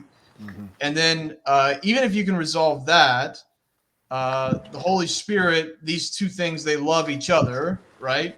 And somehow that is the Holy Spirit. Isn't there also love between the Holy Spirit and the Word, the Holy Spirit and the Father? And shouldn't a fourth and fifth member of the Trinity proceed? Now, I feel like I'm in a third man problem here, Yeah. we're just going to get an infinite Godhead instead of a triune one. Totally a fifth wheel here. Yeah, I don't know what to think about this or how to think about it. But anyway, there's two places in the Summa Contra Gentiles I've got bookmarked to read on this. I just haven't gotten to them yet. He asks these very questions. He says, this is book 4. He says, chapter 13, that there is but one Son in the divinity. And what's the other one? Chapter 26, that there are but 3 persons in the divinity. Yeah. He should cite St. Augustine in there.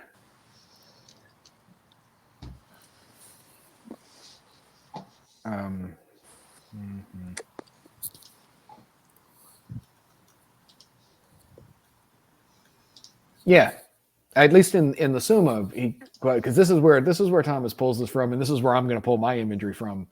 Augustine's De Trinitate, book 7. We're in the Summa, are you?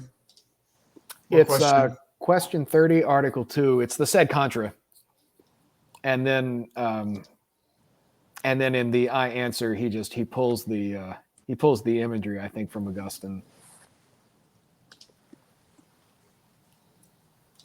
The question is, whether there are more than 3 persons. Yeah, I see. And so the sed contra cites Augustine, because this is Augustine's the first one that, as far as I know, really raises this in the De Trinitate. He's the one that actually he's the one that's going to give the imagery, at least that I'm going to pull from, on why they're the third, at least why there's 3. Again, so are you done with your nonsense, Joe? Yeah, I can spout my nonsense. Because I'll do this off the top of my head. So, the first thing I guess that I would just want to hone in on is that even in Aristotle's definition, to your point, right? There's not an infinite spiration or plurality or derivation or whatever you want to call it. Even in Aristotle's God, there's only 3 parts to that definition, right? There's the thing who's thinking thought. Right? Yeah, but that 3 is, we don't want to. I think we would place 2 of those in the Father. And I'm just starting here, right? Like there's a lot more nonsense where that came from. Believe me, I'm just getting started. Buckle up, man. That's right. Buckle up, Sparky. So as I'm going to butcher this, but as far as I can lay out, so Augustine starts the explanation like this, and then we can correct or go through or whatever. But so you have something like God the Father. You have the first person. You have being. You have ipsum esse, right? You have being itself, who, as you pointed out, Joe, right, being the most perfect thing, and being must be intelligent, and so being intelligent must know something, and of course he must know himself, right? Because the object of the intellect is being. God is pure being, so he knows himself most perfectly, right? Yep. He knows himself. Like that's like the object of God's thought. Okay. This thought, though, that God has, Augustine is, if I remember right, Augustine frames it in the concept of the eternal word, right? And Augustine frames it something like this, right? Your word is by language, by word, you mean to express something of yourself. In this case, we mean to express our thought, right? What I'm thinking, I vocalize. Mm-hmm. But God, who is thinking himself, in the word, right? In the word that God speaks, because God is perfect, this has to be a perfect expression of himself, of the object of his thought, which is himself. Mm-hmm. But in order for it to be a perfect expression of himself, to be a perfect expression of himself, it must also be endowed with all of the divine attributes. It must have personhood. It must have, intelligibility. It must, in other words, it must be everything that God is, because it's a perfect expression of God. Right, and the only thing that is it everything that God is in thought or in being? it seems like it has to be in being, but I'm not sure Because about the distinction between. that sounds like an the two. ontological argument here, and I'm not sure I'm going to be down with it. But I can get with it if you just want to say the perfect expression of God's thought has to actually be the very same as himself. It is, yeah. Consubstantial with the Father or whatever. That's fine, just because that's of the divine idea. Simplicity. If you want to go with that, That's the idea that Augustine's totally that, yeah, because this is a perfect expression on God's behalf, right? That it is everything that God is. All right. Okay, fine. Say what you said again, because that sounded good. I don't like the argument that we need a perfect expression of God, because It's not that we need one, but continue.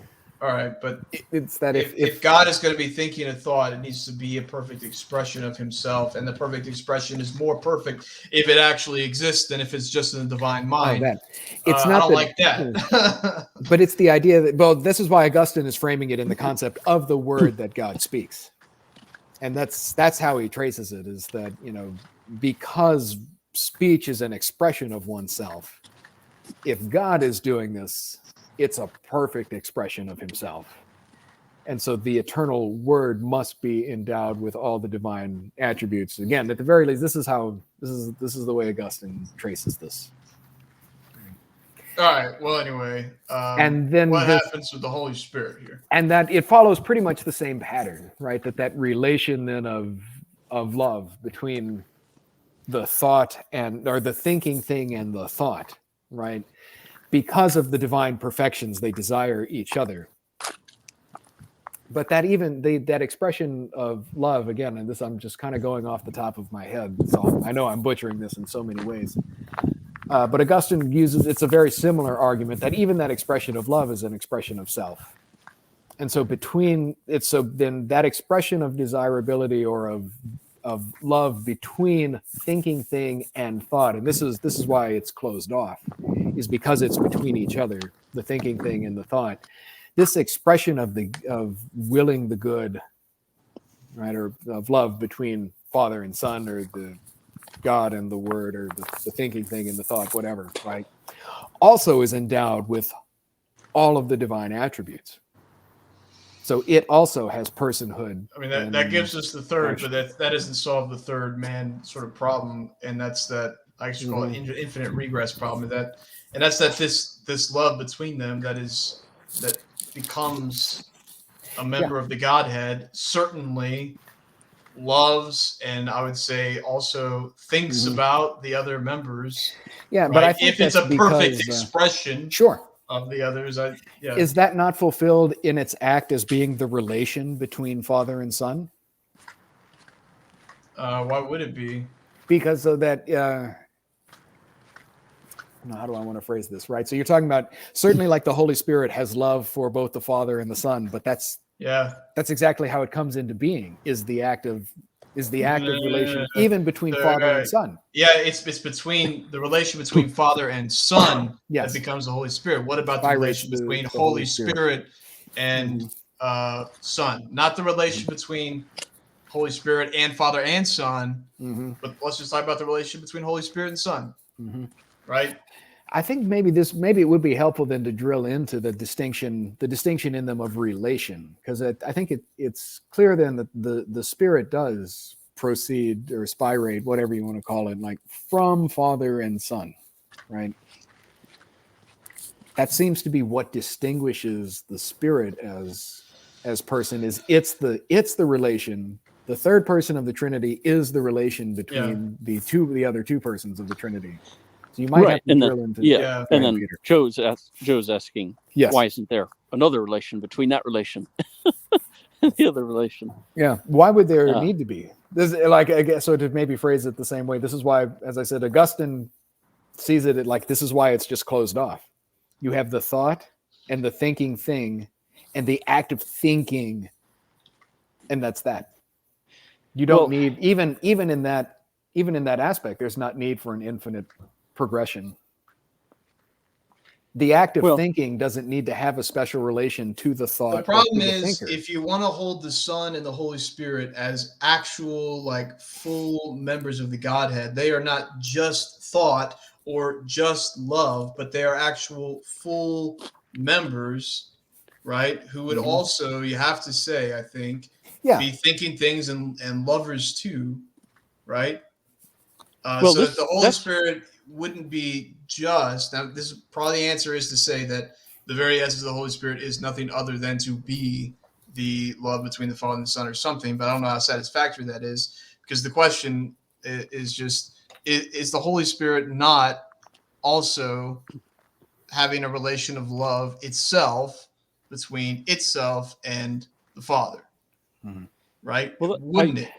I wanted to ask if it's helpful to make the distinction between the essence and the persons, because it's not as if each person of the Trinity has its own separate set of faculties of knowing and loving. Right. Yeah. But knowing and loving belong just to the divine essence, which is one. Yeah. And so the Holy Spirit doesn't have his own sort of love by which he can love things separate from the Father and the Son. Yeah, yeah. So that all you have is the divine essence knowing itself and loving the expression of itself. Yeah. And because the person doesn't get a new love with which to love that. Yeah. The distinction is only one of relation and not of action. Yeah. So let's talk about what it even means to be a person of the Trinity, right? Because that's probably what's going on in my head, is that I'm too far separating off persons, right? Person today means a supposit, right? An individual existing thing of a rational nature. And we don't want to say that the individual members of the Trinity are individual existing things. So person here perhaps is still a good word, but maybe it's not a good word anymore. What is it supposed to mean exactly? I know that it distinguishes them by their relations of origin. That's the purpose of the word. I'm not sure. Have you looked at? You've looked at 29 Article 3, right? I've been in the Summa Contra Gentiles, actually. Okay.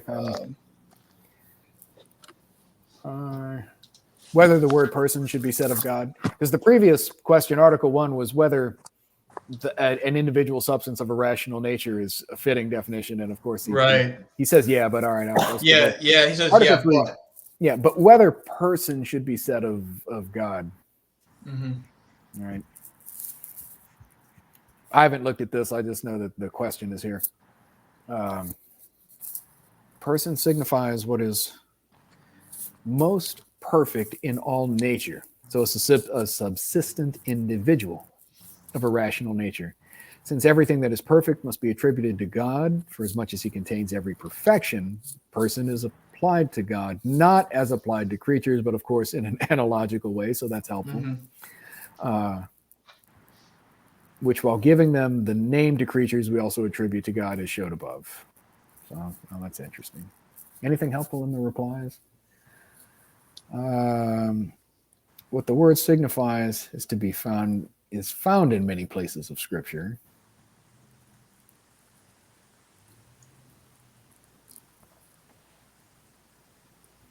As famous men were represented in comedies and tragedies, the name person was given to signify those who held high dignity.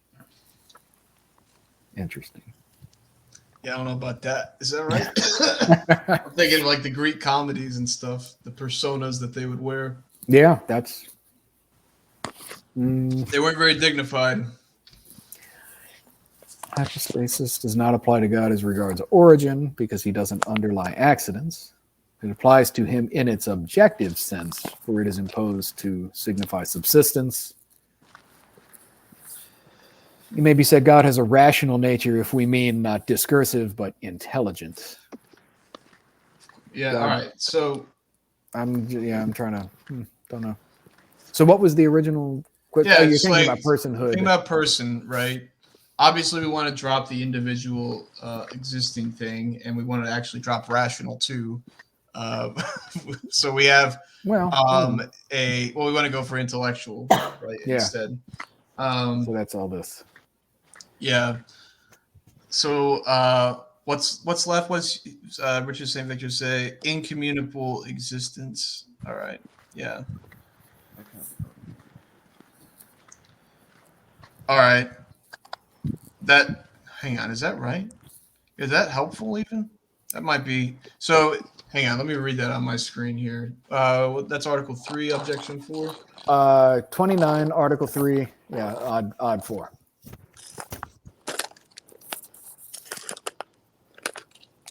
That God, if he could have a rational nature, if by that you just mean intelligent, he's individual, if you mean he's incommunicable, substance, that he's self-subsisting. And so do each of the divine persons have an incommunicable existence? Yes. They do? I think that's right. They don't communicate their existence to each other? Like, do they have like that? To me, that means individual acts of being.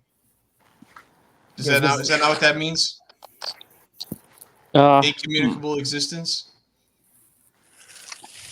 Well, acts of being. Well, I mean, I think. Go ahead, Yes. Pete. I was going to just tie this into what you said earlier about the fact that God's essence is only one.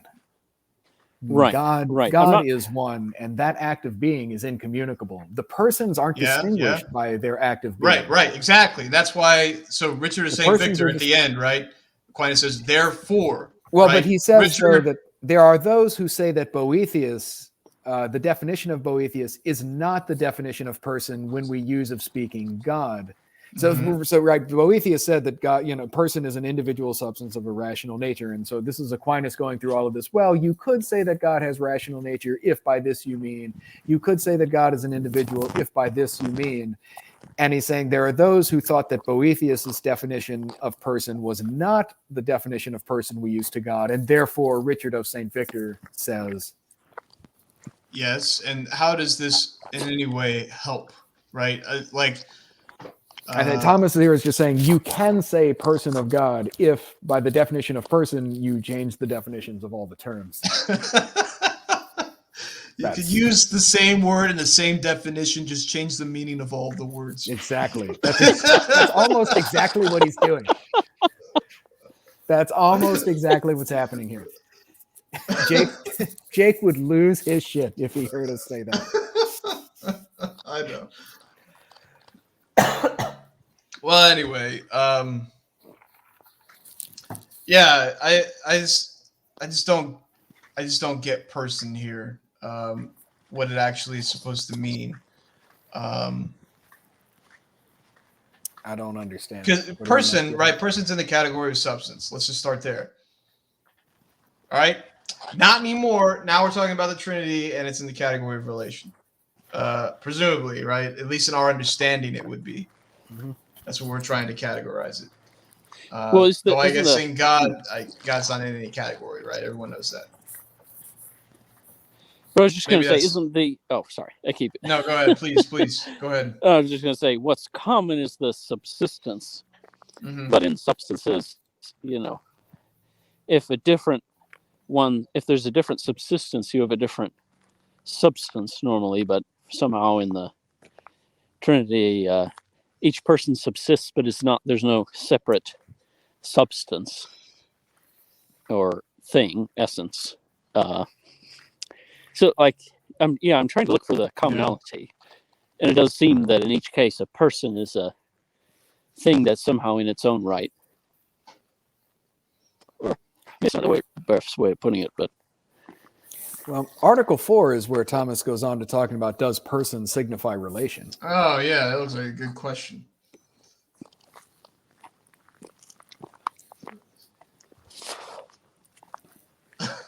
Right. So whether this word person signifies relation, and so of course Thomas says yes, absolutely it does. Yeah, the difficulty is because this word person is predicated plurally of the three, in contrast to the nature of the names, which belongs to one. The nature of the names. What names? This is a long Father, Son, and Spirit. So you're predicating. So person is used. Person is predicated plurally of the three, right? Father, Son, and Spirit, in contrast to their nature, the divine nature, nature, which is one. Okay. Yeah. This is a long response. I guess that's fitting. So some have thought that this word person of itself expresses absolutely the divine essence. As this name God and this word lies. That to me, let's see. So when he gets to his, like, he starts to get to his own, because he's doing the thing where he's like, someone said, blah, blah, blah. Yeah. So to determine this question. Yeah, to determine the question, we must consider that something may be included in the meaning of a less common term, which is not included in the more common term, as rational is included in the meaning of man and not in the meaning of animal. So that it is one thing to ask the meaning of the word animal and another to ask its meaning when the animal in question is man. Also, it is one thing to ask the meaning of this word person in general. I think the also is meant to be like a so too kind of thing. Wait, it says it's in the same way. Yeah. Yeah. Similiter. Yeah. And another thing to ask the meaning of, so it's one thing to ask the meaning of the word person in general. It's another thing to ask the meaning of person as applied to God. For person in general signifies the individual substance of a rational nature. The individual in itself is They undivided. picked that word. What? All right, sorry. Go ahead. I mean, hold on. It is okay. Anyway, the individual in itself is undivided, but is distinct from others. Therefore, person in any nature signifies what is distinct in that nature. Thus, in human nature, it signifies this flesh, these bones, and this soul, which are the individuating principles of a man, and which, though not belonging to person in general, nevertheless do belong to the meaning of a particular human person. Now, distinction in God is only by relation of origin, as stated above, while relation in God is not as an accident in a subject, but is the divine essence itself. And so it is subsistent, for the divine essence subsists. The it there is what? Distinction? The relation. Yeah. Oh, yeah, okay. Therefore, as the Godhead is God, so the divine paternity is God the Father, who is a divine person. Therefore, a divine person signifies a relation as subsisting. And this is to signify relation by way of substance, and such a relation is a hypostasis subsisting in the divine nature. Although in truth, that which subsists in the divine nature is the divine nature. All right, I gotta read that maybe once or twice more. So give me a second. Yeah. The key part does seem to be that few lines above in the previous paragraph is that person in any nature. So what's most general about it signifies what is distinct in that nature. And so in the divine nature, the most distinct thing is the relation. Yeah, that's a good pickup. Yeah. So for like man, it signifies the individual, which would be the most distinct. But in God, there's no individual. If there's just the subsisting relation. Mm-hmm. Yeah, that's a good pickup. Good. All right, let me reread the highlighted portion here. All right, I'm trying to understand right now. He says, therefore, as the Godhead is God, so the divine paternity is God the Father, who is a divine person, right? What I'm trying to get there is he's stopping from saying, though it seems like he should say, God the Father, who is God, right? Right, like he says, the Godhead is God, so the divine paternity is God the Father, who is God, right? Like, do we not want to say that God the Father is God, right? Do we want to say that God the Father is only God when considered as in relation to the Word and the Holy Spirit? No, right? Mhm. So that's why I'm missing his point here. Therefore, as God, the Godhead is God, so the divine paternity is God the Father. What is he drawing out here? So the distinction in God is only by relation of origin, right? So the Son proceeds from the Father and Spirit from both. Mm-hmm. While relation in God is not an accident in a subject, but Mm-hmm. is the divine essence itself, and so that relation is subsistent. Mm-hmm. Mm-hmm. Therefore, all right, so this is as the Godhead is God. So as the nature is to the individual, I guess, so this relation is in God the Father. So we get Deitas es Deus, Paternitas Divina es Deus Pater. So it sounds like he's saying because the divine paternity is the relation between the Father and the Son, Yeah, and that yeah. I relation mean, itself is God. I guess we Um, we do want to say paternity does not belong to the eternal Word, right? But filiation does, right? Just like paternity doesn't belong to the Holy Spirit, but spiration does, right? So that's interesting that there are predicates of some members of the Trinity that don't belong to the whole Godhead. Wow, how do we understand that? Um, not in terms of parts, of course, right? wait. What? Say your first sentence again. So That there are certain things that belong to the persons that don't it belong seems to the like there whole. are predicates that belong to certain members of the Trinity that don't belong to Mhm. others, such as uh, Yeah. paternity, which belongs to God the Father, and filiation, which belongs to God the Right. Word, right? And filiation doesn't belong to the Father, and paternity doesn't belong to the Word, Yep. right? That's crazy. I gotta let that sink in and try to understand it because, of course, I want to think in terms of parts, and I can't. So I don't know how. Obviously, I can't. I guess maybe that's the point, right? But how is this not? Well, it seems like we And have to say that those predicates both in a way do and in a way don't belong to the other person, yeah, we need something. because Aquinas Where would they? is even right is saying himself that relation is the divine essence itself, and the divine Yeah, essence yeah, certainly belongs to all three persons. yeah. But the The the divine divine essence essence is is to be. triune. We always say, right? Yeah, but it's to the divine essence is more properly said to be. Yeah. But more properly said is like that means the best words we have to signify, Mm-hmm. right? Well, but if you were going to say like, is the divine relation, or is the divine nature more esse, or is it more relatio? And the divine nature seems to be more esse.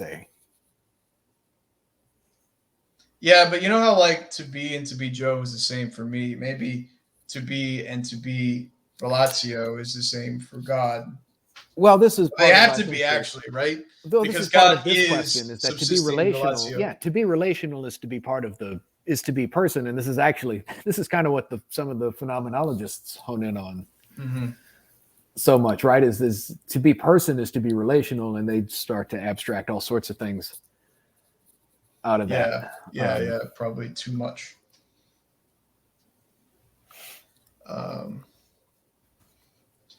All right, but let's go back to what Julian was thinking, right? So, how is it? What distinction could we make to say that paternity in some way could be said of the word? You want to say Yeah, like see, because I the don't know word? that Yeah, I I- know. I'm hesitant too. So like, but what if you said because something that's like exactly what distinguishes that person from the other person. precisely what distinguishes them. Yeah, And so, what Right. distinguishes can't be common. yeah. Yeah. What does distinguish here mean for the Trinity? Because it's such a distinction that what does it even do? You know, Yeah. it's not it's like a distinction by analogy. You know, it's Yeah. like Yeah. But because it's God, this is actually the purest form of distinction. that's So- right. This is the exemplar distinction. Yeah, this is what distinction is. So Oh man. Yeah.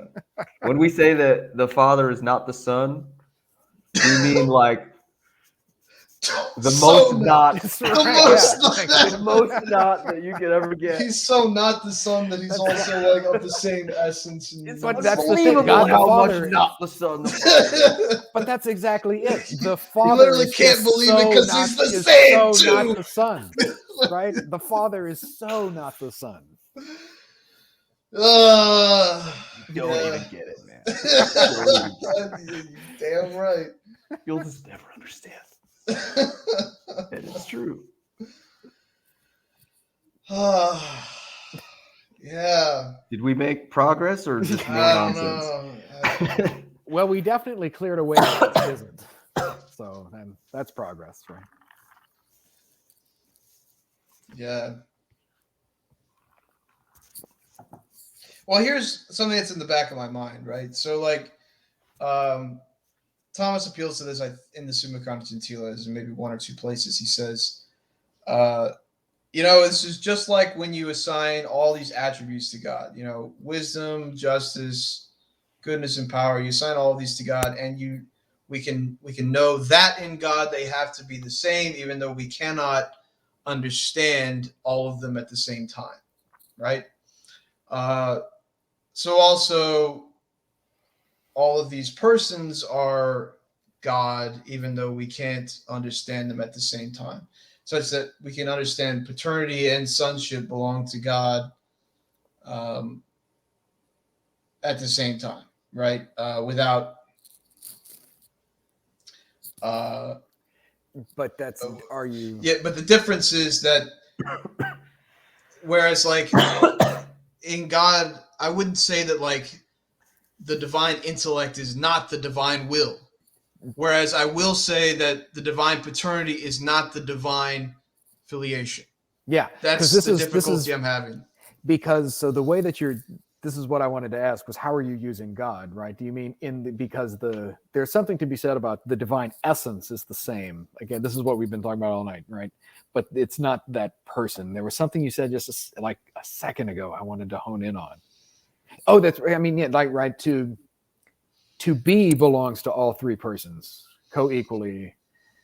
To be father belongs to only one of them.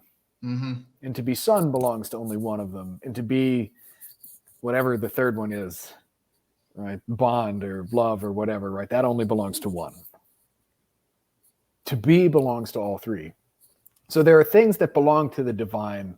So when you talk about, well, like in God, and that's what I want. Well, in God, do you mean in the divine essence? That's one thing. Or in the divine persons? That's three things. Yeah. All right. So we would want to say, like, in the divine essence, there is paternity and filiation. Yeah, right. So to say Right. that, yeah, to be father or to be son, those both belong, like you could say those are both in God because they're both in the divine nature. Right. They're not in the divine persons, or each one of the divine persons. Yeah. There's also hold on. While you pull that up, that's why I understand the divine. I understand the divine essence better than I understand divine personhood. It's because you're a philosopher. You're right. Yeah, I'm trying to think here. Maybe that's my mistake. There's also this, which sort of adds to the confusion, I think. Wait, is Julian sharing this now? Yeah. How I is told Julian you doing that? you could share your screen if you wanted. What? I texted you that earlier. I showed her in the private You chat. know I don't read my texts. Yeah, I know. This is why I put it in the private chat. I thought you'd see it, but I certainly don't read that. no, I was like, if everything you were reading, I was like, Joe, if you want to share it, you let me know. I can share it for you. Okay, well, anyway. Yeah. So this I don't know if this just like adds to the confusion, but right. Thus, it is true to say that the name person signifies relation directly, in recto, and essence in obliquo, indirectly. Yeah. Not, however, the relation as such, but as expressed by way of a hypostasis. Yes. All right. So you think you understand that? How about this? He says the opposite. So likewise, it signifies directly the essence and indirectly the relation. Inasmuch as the essence is the same as the hypostasis, while in God the hypostasis is expressed as distinct by the relation, and thus relation as such enters into the notion of the person. Yeah. Part of that is, all of that is hinging on the distinction he made in the last sentence of the previous paragraph, that person does signify what is, or was it was just above that, whatever. That the person signifies what is most distinct in a nature. Mm-hmm. All right, Maybe let me read it real slow now. Maybe it was 2 paragraphs above that, but whatever. It's true.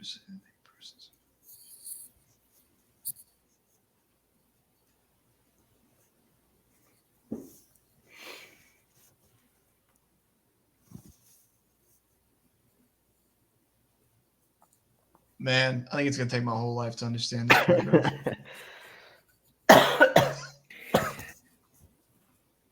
I think it's in as much as the essence in God, at least, is the same as the hypostasis.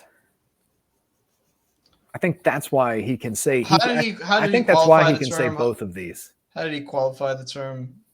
I always pronounce it hypostases, but whatever. It's Greek, so I don't know. How did he qualify that term before? I remember seeing it above, where he was qualifying person and every other word that we're using in this whole. Julian question. Sharing his screen. I can't do anything with this. What was the what? Somewhere he qualified the term hypostases, saying like exactly what it means to indicate. Though the Catechism, I can tell you because I read it recently, they don't make any sort of distinction. They just say we use the term hypostases or person to signify the distinction among the Trinitarian members. Well, I just know that the word means whole standing question. under. Yeah. Yeah. There's also the whole previous question. Yeah. Yeah. On the divine relations. Just keeps getting better and better. Yeah. It's almost like I should probably just try to read this whole thing or something, and not just pick and choose one paragraph from here and one there and try and piece it together. What's wrong with you? I love that last Article 4, because there are 3 persons, but there are 4 actual relations. Yeah. So there's your infinite regress, Joe. Yes. Just keeps going and going. Well, if we have grown weary. If you got something else, I mean, we're not going to resolve this. I'm just trying to think it through. There was something that came up in the freshman philosophy class today that I thought was sort of interesting. I think we could handle Um, freshman philosophy. I don't know. This is Well, we'll freshman find out. philosophy that I'm doing. It's Trinity stuff. So we were talking about sort of the relation. There it is again. The relation between the cave and the divided line. Okay. And I think it's pretty clear in the text itself that Socrates / Plato thinks that the divided line, or like the sort of ascent of the divided line, doesn't start until you've exited the cave. Which side of the line? Are we talking about the visible or the intelligible All of it, divided line? the visible, like from the very beginning. But it seems sort of You still know the sensible natural. even in the cave. It seems sort of. It seems Depends sort on of how natural. you're looking at the cave.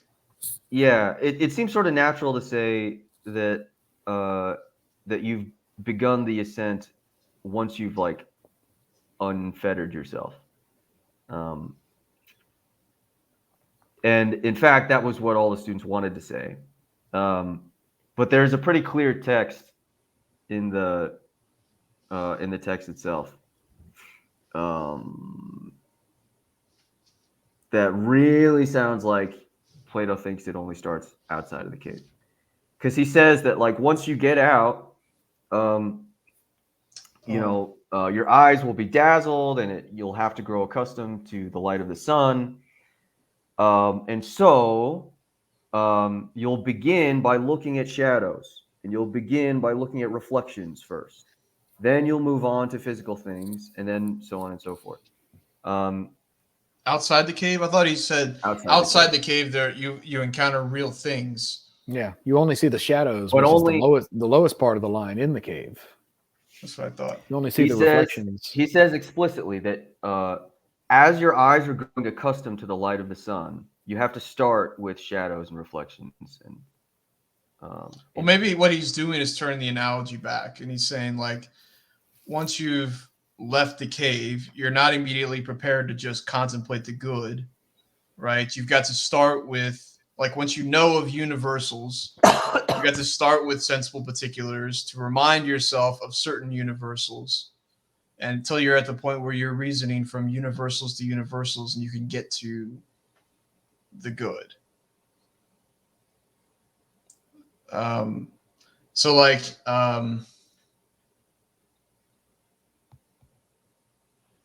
I guess that may be what you're saying, though. What does the cave signify here exactly to you? Like, when you're in the cave, what are you doing? And when you're out of the cave, what are you doing?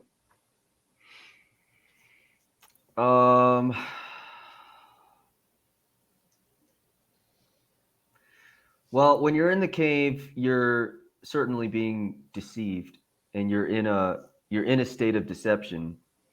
About what? Right. Well, about reality, right? Yeah. Okay. About the world, because you're only seeing them according to how the poets want you to see them.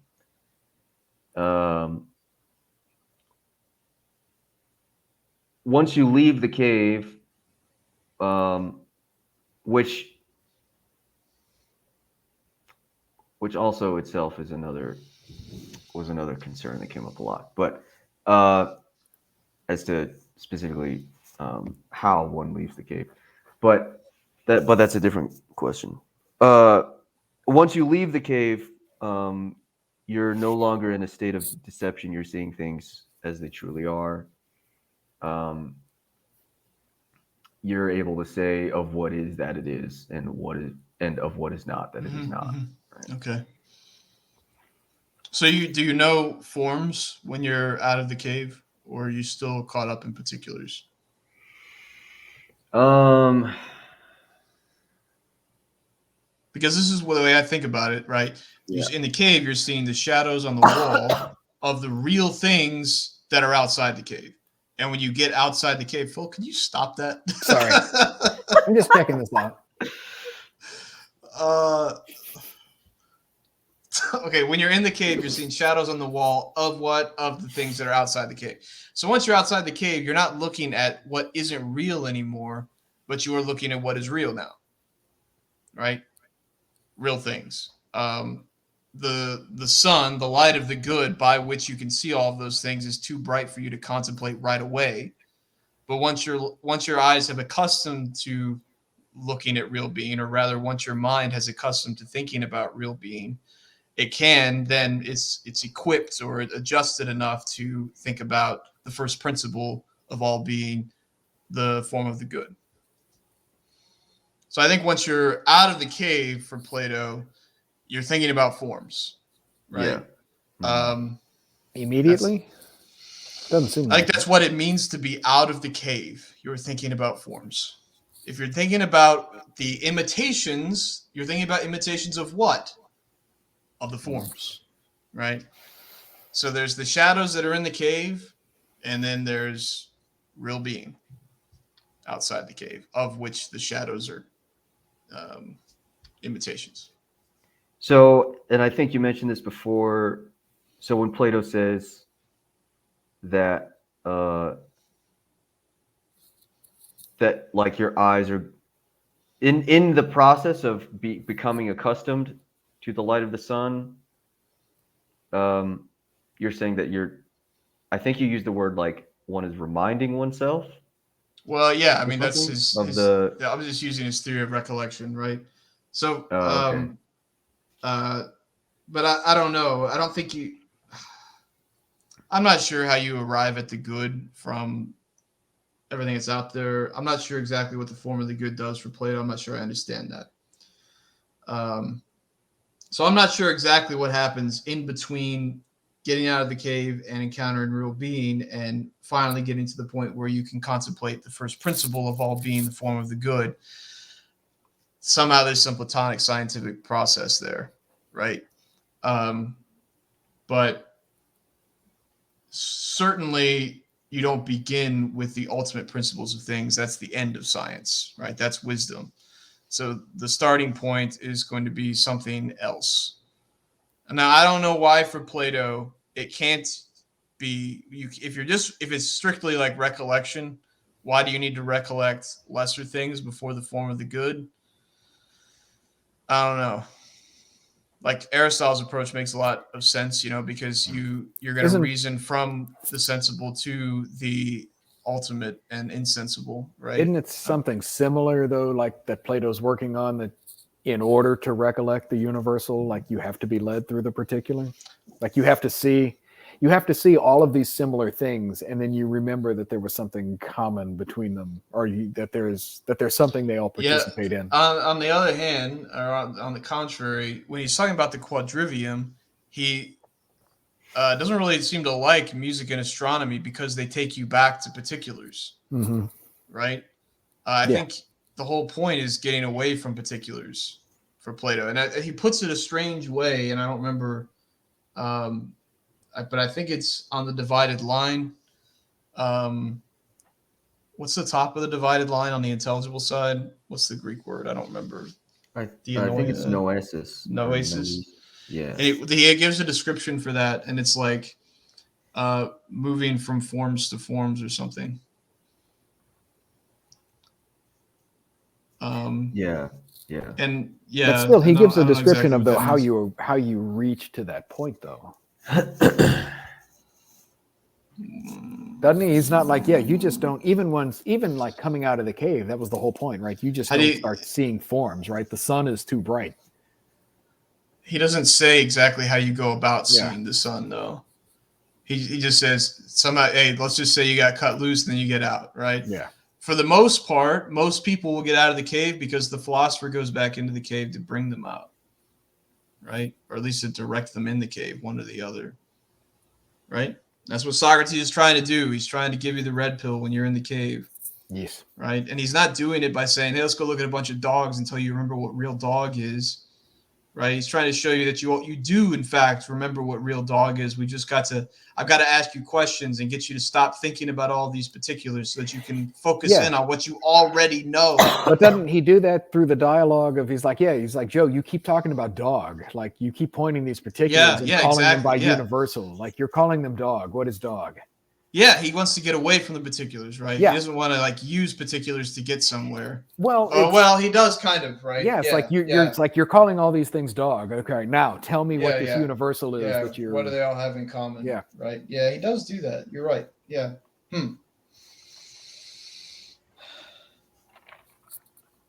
Yeah, so I guess there has to be an instrumentality of the senses for Plato that can't be. I mean, absolutely speaking, they're evil because we wish we didn't have them. But granted that we're in these bodies, I suppose that's Yes, just because our way of the approach. senses, like you were pointing out, the senses make you want to think of the particular because Mhm. that's what you see is the individual when you should be thinking of just dogness. Yeah. But I'm not. Yeah. The instrumentality strikes me. It's definitely different. Aristotle, like, Yeah. is definitely like you come to the knowledge of dog through looking at all of these dogs. Yeah. Plato is like you already have this. You just call them all dog. Let's focus on dog. Yeah, so I guess for Plato, right? You already have the form of dog long before, and theoretically, there would be other ways of getting you to remember dog than pointing out all these individual dogs and asking Maybe what they all so. had in common. I guess, but he just never does that because. Yeah.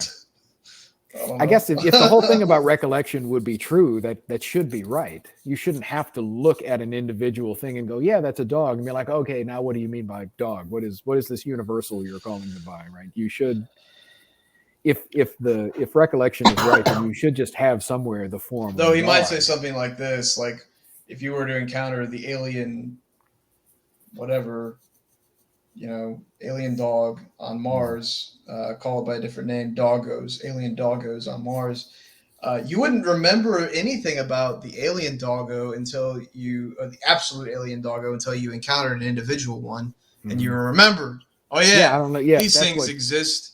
Yeah. Right. I don't know if that's what triggers the recollection is the experience of the.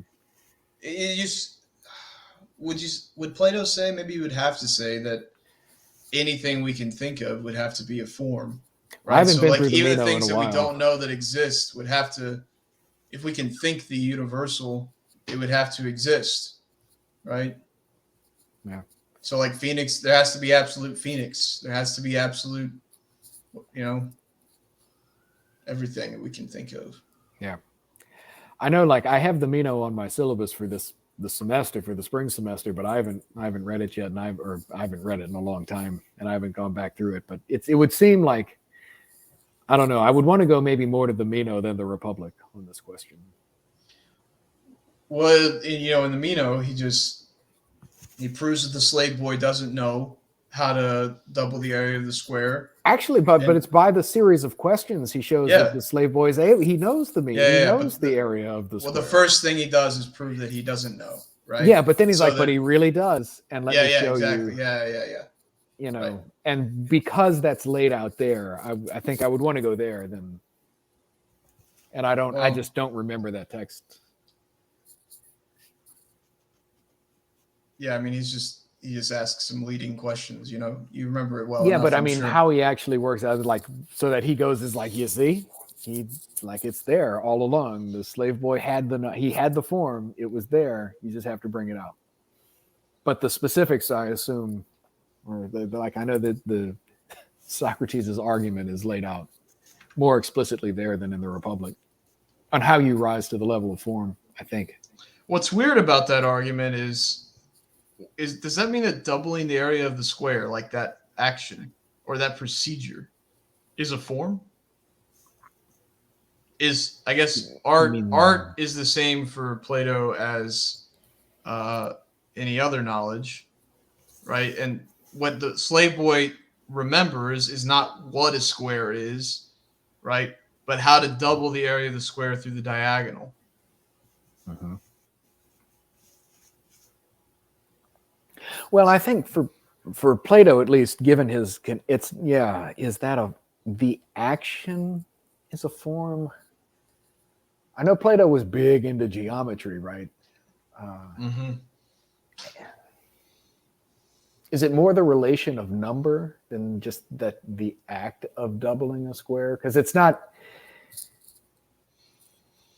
It's not your action of doubling a square. It's the fact that you know that. he's remembering something about square. Yeah, that you know that Yeah. you know a square that's 1 by 1. If you double the length of the sides, you quadruple the length of the square, and that's just a relation between the squares. That's Yeah. something about square. Yeah, that's probably what he would say. But yeah, all right. Anyway, Julian, I don't know if we've answered your question, which was what? What was the question? It was what out of the Where's cave. the- Oh, do you see forms Where first? does the divided line? Well, where does the line start? Hmm. In the cave or out of the cave? So I think there's 2 caves and there's 2 divided lines, right? I think there's the visible and the intelligible. That's some So you could think- Straussian esoteric shit right there. Not really. He draws 2 divided lines pretty clearly. There's the divided line, which is of the visible, where you're actually like taking the words at their natural signification. That there's a person really in a cave, they're really looking at shadows, they really go outside, they really see over things, and they're stunned by the sun. And then the analogical line, the intelligible one, which is that you're in the cave when you're like me, sitting at your desk and looking at the particular things here, which are not real. Right, I'm in the cave looking at these particular sensibles, I thought and I the start to exit mathematicals the cave. were the first intelligible, like on the intelligible. I'm not there yet. All All right, then I haven't followed your. So Because it's there's the mathematicals aren't first. The mathematicals are on the edge, right? Yeah, between because there's 4 segments to the divided line. Mhm. Right. All right, then I haven't followed what you. Yeah, there's I haven't followed what you were saying. If I'm strapped in the intelligible cave, staring at the intelligible shadows on the wall, what that means, how that translates into reality, is I'm looking at physical, sensible objects. Yeah. Yeah. And so beyond those, through mathematics, right, which helps me to think abstractly because it doesn't use the senses, right, I can stop thinking about the sensibles and start thinking about real being. Right, so the mathematicals are sort of the way out of the cave, and outside the cave is real being, right, which is the forms, right. So if I'm not thinking about the sensible, but I'm thinking about the real, the forms, then I'm outside the cave. That's my reading of it. But I don't know about this text that Julian has mentioned at the beginning. I don't remember it. Yeah, it's at the very beginning of book 7. Are we willing to wait for me to grab it really quick? Yeah, go for it. Yeah, I got a few minutes. All right. I'll be back.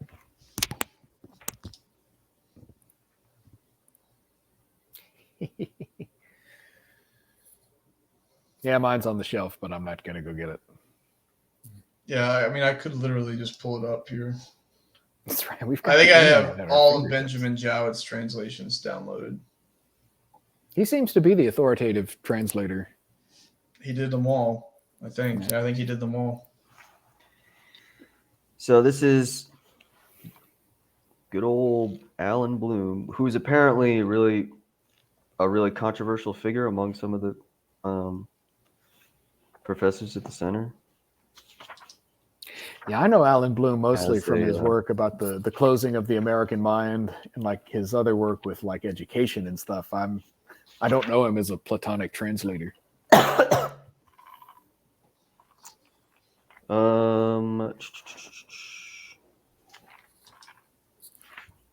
Let's see. Take a man who is released and suddenly compelled to stand up, to turn his neck around, to walk and look up toward the light, and who, moreover, and this is a person in the cave still. He's just released himself from his bonds. Is in pain and because he is dazzled, is unable to make out those things whose shadows he saw before. What do you suppose he'd say if someone were to tell him that before he saw silly nothings, while now, because he is somewhat nearer to what is and more turned toward beings, he sees more correctly, and in particular showing him each of the things that pass by, were to compel the man to answer his questions about what they are? Don't you suppose he'd be at a loss and believe that what was seen before is truer than what is now shown? Yes, he said by far. And if he compelled him to look at the light itself, would his eyes hurt? And would he flee, turning away? Oh, wait, maybe he's out of the cave at this point. He's out of the cave at this point for sure. Yeah, as soon as he was talking about dazzled in the light and looking at the things of which he saw the shadows before, now he's looking at like the real deer outside, and before he's only seen a shadow of the deer on the wall.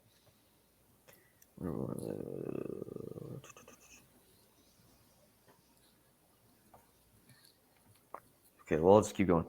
And if you compelled him to look at the light itself, would his eyes hurt, and would he flee, turning away to those things that he is able to make out, and hold them to be really clearer than what is being shown? So he would, he said. And if, I said, someone dragged him away from there, so see, this is where I get confused, because the there sounds like the cave. When he's dragged him away from there, i.e. the cave, by force along the rough, steep upward way, and didn't let him go before he had dragged him out into the light of the sun, wouldn't he be distressed and annoyed at being so dragged?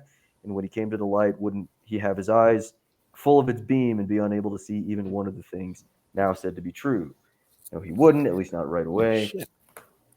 Then I suppose he'd have to get accustomed if he were going to see what's up above. At first, he'd most easily make out the shadows, and after that, the phantoms of the human beings and the other things in the water, and later the things themselves.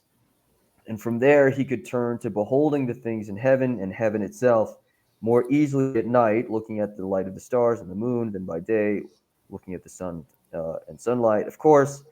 Then finally, I suppose, he would be able to make out the sun, not its appearances in water or some alien place, but the sun itself, by itself, in its own region, and see what it's like, necessarily. And after that, he would already be in a position to conclude about it that this is the source of the seasons and the years, and is the steward of all things in the visible place, and is in a certain way the cause of all things, and he is in... All right. What about this? That light that originally dazzled him? What if he's not out of the cave there, but he's looking at the fire that's casting the shadows on the wall from the puppets? Yeah, I think the other translation that the kids were using uses the word firelight instead of just light. What's Jowett say? You asking me? I didn't. I was okay. You didn't. Okay, never mind. No, I didn't know if you'd had it pulled up. That's all right. No. Take a man who was released and suddenly compelled to stand up, to turn his neck around, to walk and look up toward the light. Yeah, that could be the fire. Yeah, that's ambiguous. Yeah. Yeah, is it the fire? Is he looking at the little The hole? fire is the most immediate reference because that's been the source of the puppetry on the wall, or the shadows on the wall. Yeah. I don't know what the fire actually represents here in the analogy of the cave, though. Yeah. I sort of thought of it as like, I mean, he never says this, at least explicitly, but I always sort of interpreted it as this sort of fake sun as constructed by the poets. Yeah, that's what I was just thinking. The sophists, right? The poets and the sophists, right? Yeah. So, like, you first leave the cave and you're like, sophistry. Oh, wow, it's so bright and intelligent. And what can I do, right? How could I understand this? And then philosophy is actually further beyond. Yeah. Then you walk that, outside the cave right? and see the sun. Yeah. And the fire is, of course, just an imitation of the sun, right? Just as sophistry is just an imitation of philosophy. Yeah. Wow. That would be interesting if that's the correct reading. I'm gonna admit to my I'm going to admit to my idiocy and be like, I've never thought about it that way before, and I think that's something. It sounds pretty good to me. It's friggin' genius. Says like 4 drinks in. Yeah. 2. Oh, well, all right. Well, that's more or less all I've got. That's about it for me too. It's my time to sign off. Yeah, it's been 2.5 hours. That's pretty good. Just as a last quick thing. Do you guys know of any? If there's like a, because I thought I read this somewhere that there's like a book. Hold Just- on before y'all go though. Yeah, Yeah. keep going, Julian. That there's like a book just filled to the brim of quotes from like popes and like really important people in the church, saying that you should prefer Aquinas' thought to anyone else's. Yeah. Have You I mean heard like- of? Have I heard of such a book? Is There's a there book? is there a Oh. book such as that? I And where think- can I find it? There might have been something like that on 1 Peter 5. Let me go. I know. To answer your question, I think I've seen something like that recently, or at the very least, it was in one of Garrigou Lagrange's like rants against the neo-modernists, where he's like, "F you guys, here's all the popes. Like, this is why Thomas is like the best," and I think he's listing. So it was either in him or it was like 1 Peter 5. But I have read something like that recently, or within the last like 5 years or so. Yeah, there's an I will- article in the there's an I will article look in for the Aquinas Review that does that, where he just lists a whole bunch of quotes, Yeah. and that's been helpful. But he says in that article that like this is just a small fraction of the Yeah. things, and you could fill a book. And in fact, there was one at some point or something. That there's obviously unsighted and Yeah, mysterious. I was gonna say there's no Yeah. footnote there. Nope, no footnote. Or maybe I'm thinking of some other article. I don't know, but I feel for certain practical purposes that Oh, that yeah, such a I- book would be helpful in my Yeah. particular. Yeah, I'll follow up once we're off the record. Yeah. I say okay. Then I also, Julian, did you get this I sent to you, man? What This the is fuck? this is. Oh my What god! the fuck is this? I sent this to you on the like. This is all you, man. Hang This on, is- how many people do I recognize here on the left? Let me see. Because I actually, I recognize Dragon Ball Z guys. There's 3 at the top. So there's 4 at the top. I see. I know. Ghost in the Actually, Shell. I recognize the girl in the red hair. That's from She's what's it called? I don't know. Evangelion something. Yeah. Yeah. I know the Neon Dragon Ball Genesis Z people. Evangelion. Yeah. I've heard of it. I don't know the characters. Is that another Dragon Yeah. Ball Z at the bottom? Yep. There's a whole Yeah, bunch of that Dragon guy? Ball Z. There's a Gundam, My Neighbor Totoro, I've heard of all these things. I don't know them. Princess Mononoke, I think, maybe. That's all I recognize. Who's seeing all this stuff that I'm sending to you, Julian? If you Wait. haven't seen it. I recognize the blue. Oh, she's from. Where did you send it to me? Neon On Genesis. Signal. In what? Oh, on Signal? Just- yeah, just I to did. you. I did get that, and then I never. Okay, was because I was like- gonna say I I sent was you like, the I'll click on Kierkegaard that thing. at some point. I sent you that trailer for the Dragon Ball Z movie that was in Japanese. I thought you would have liked that.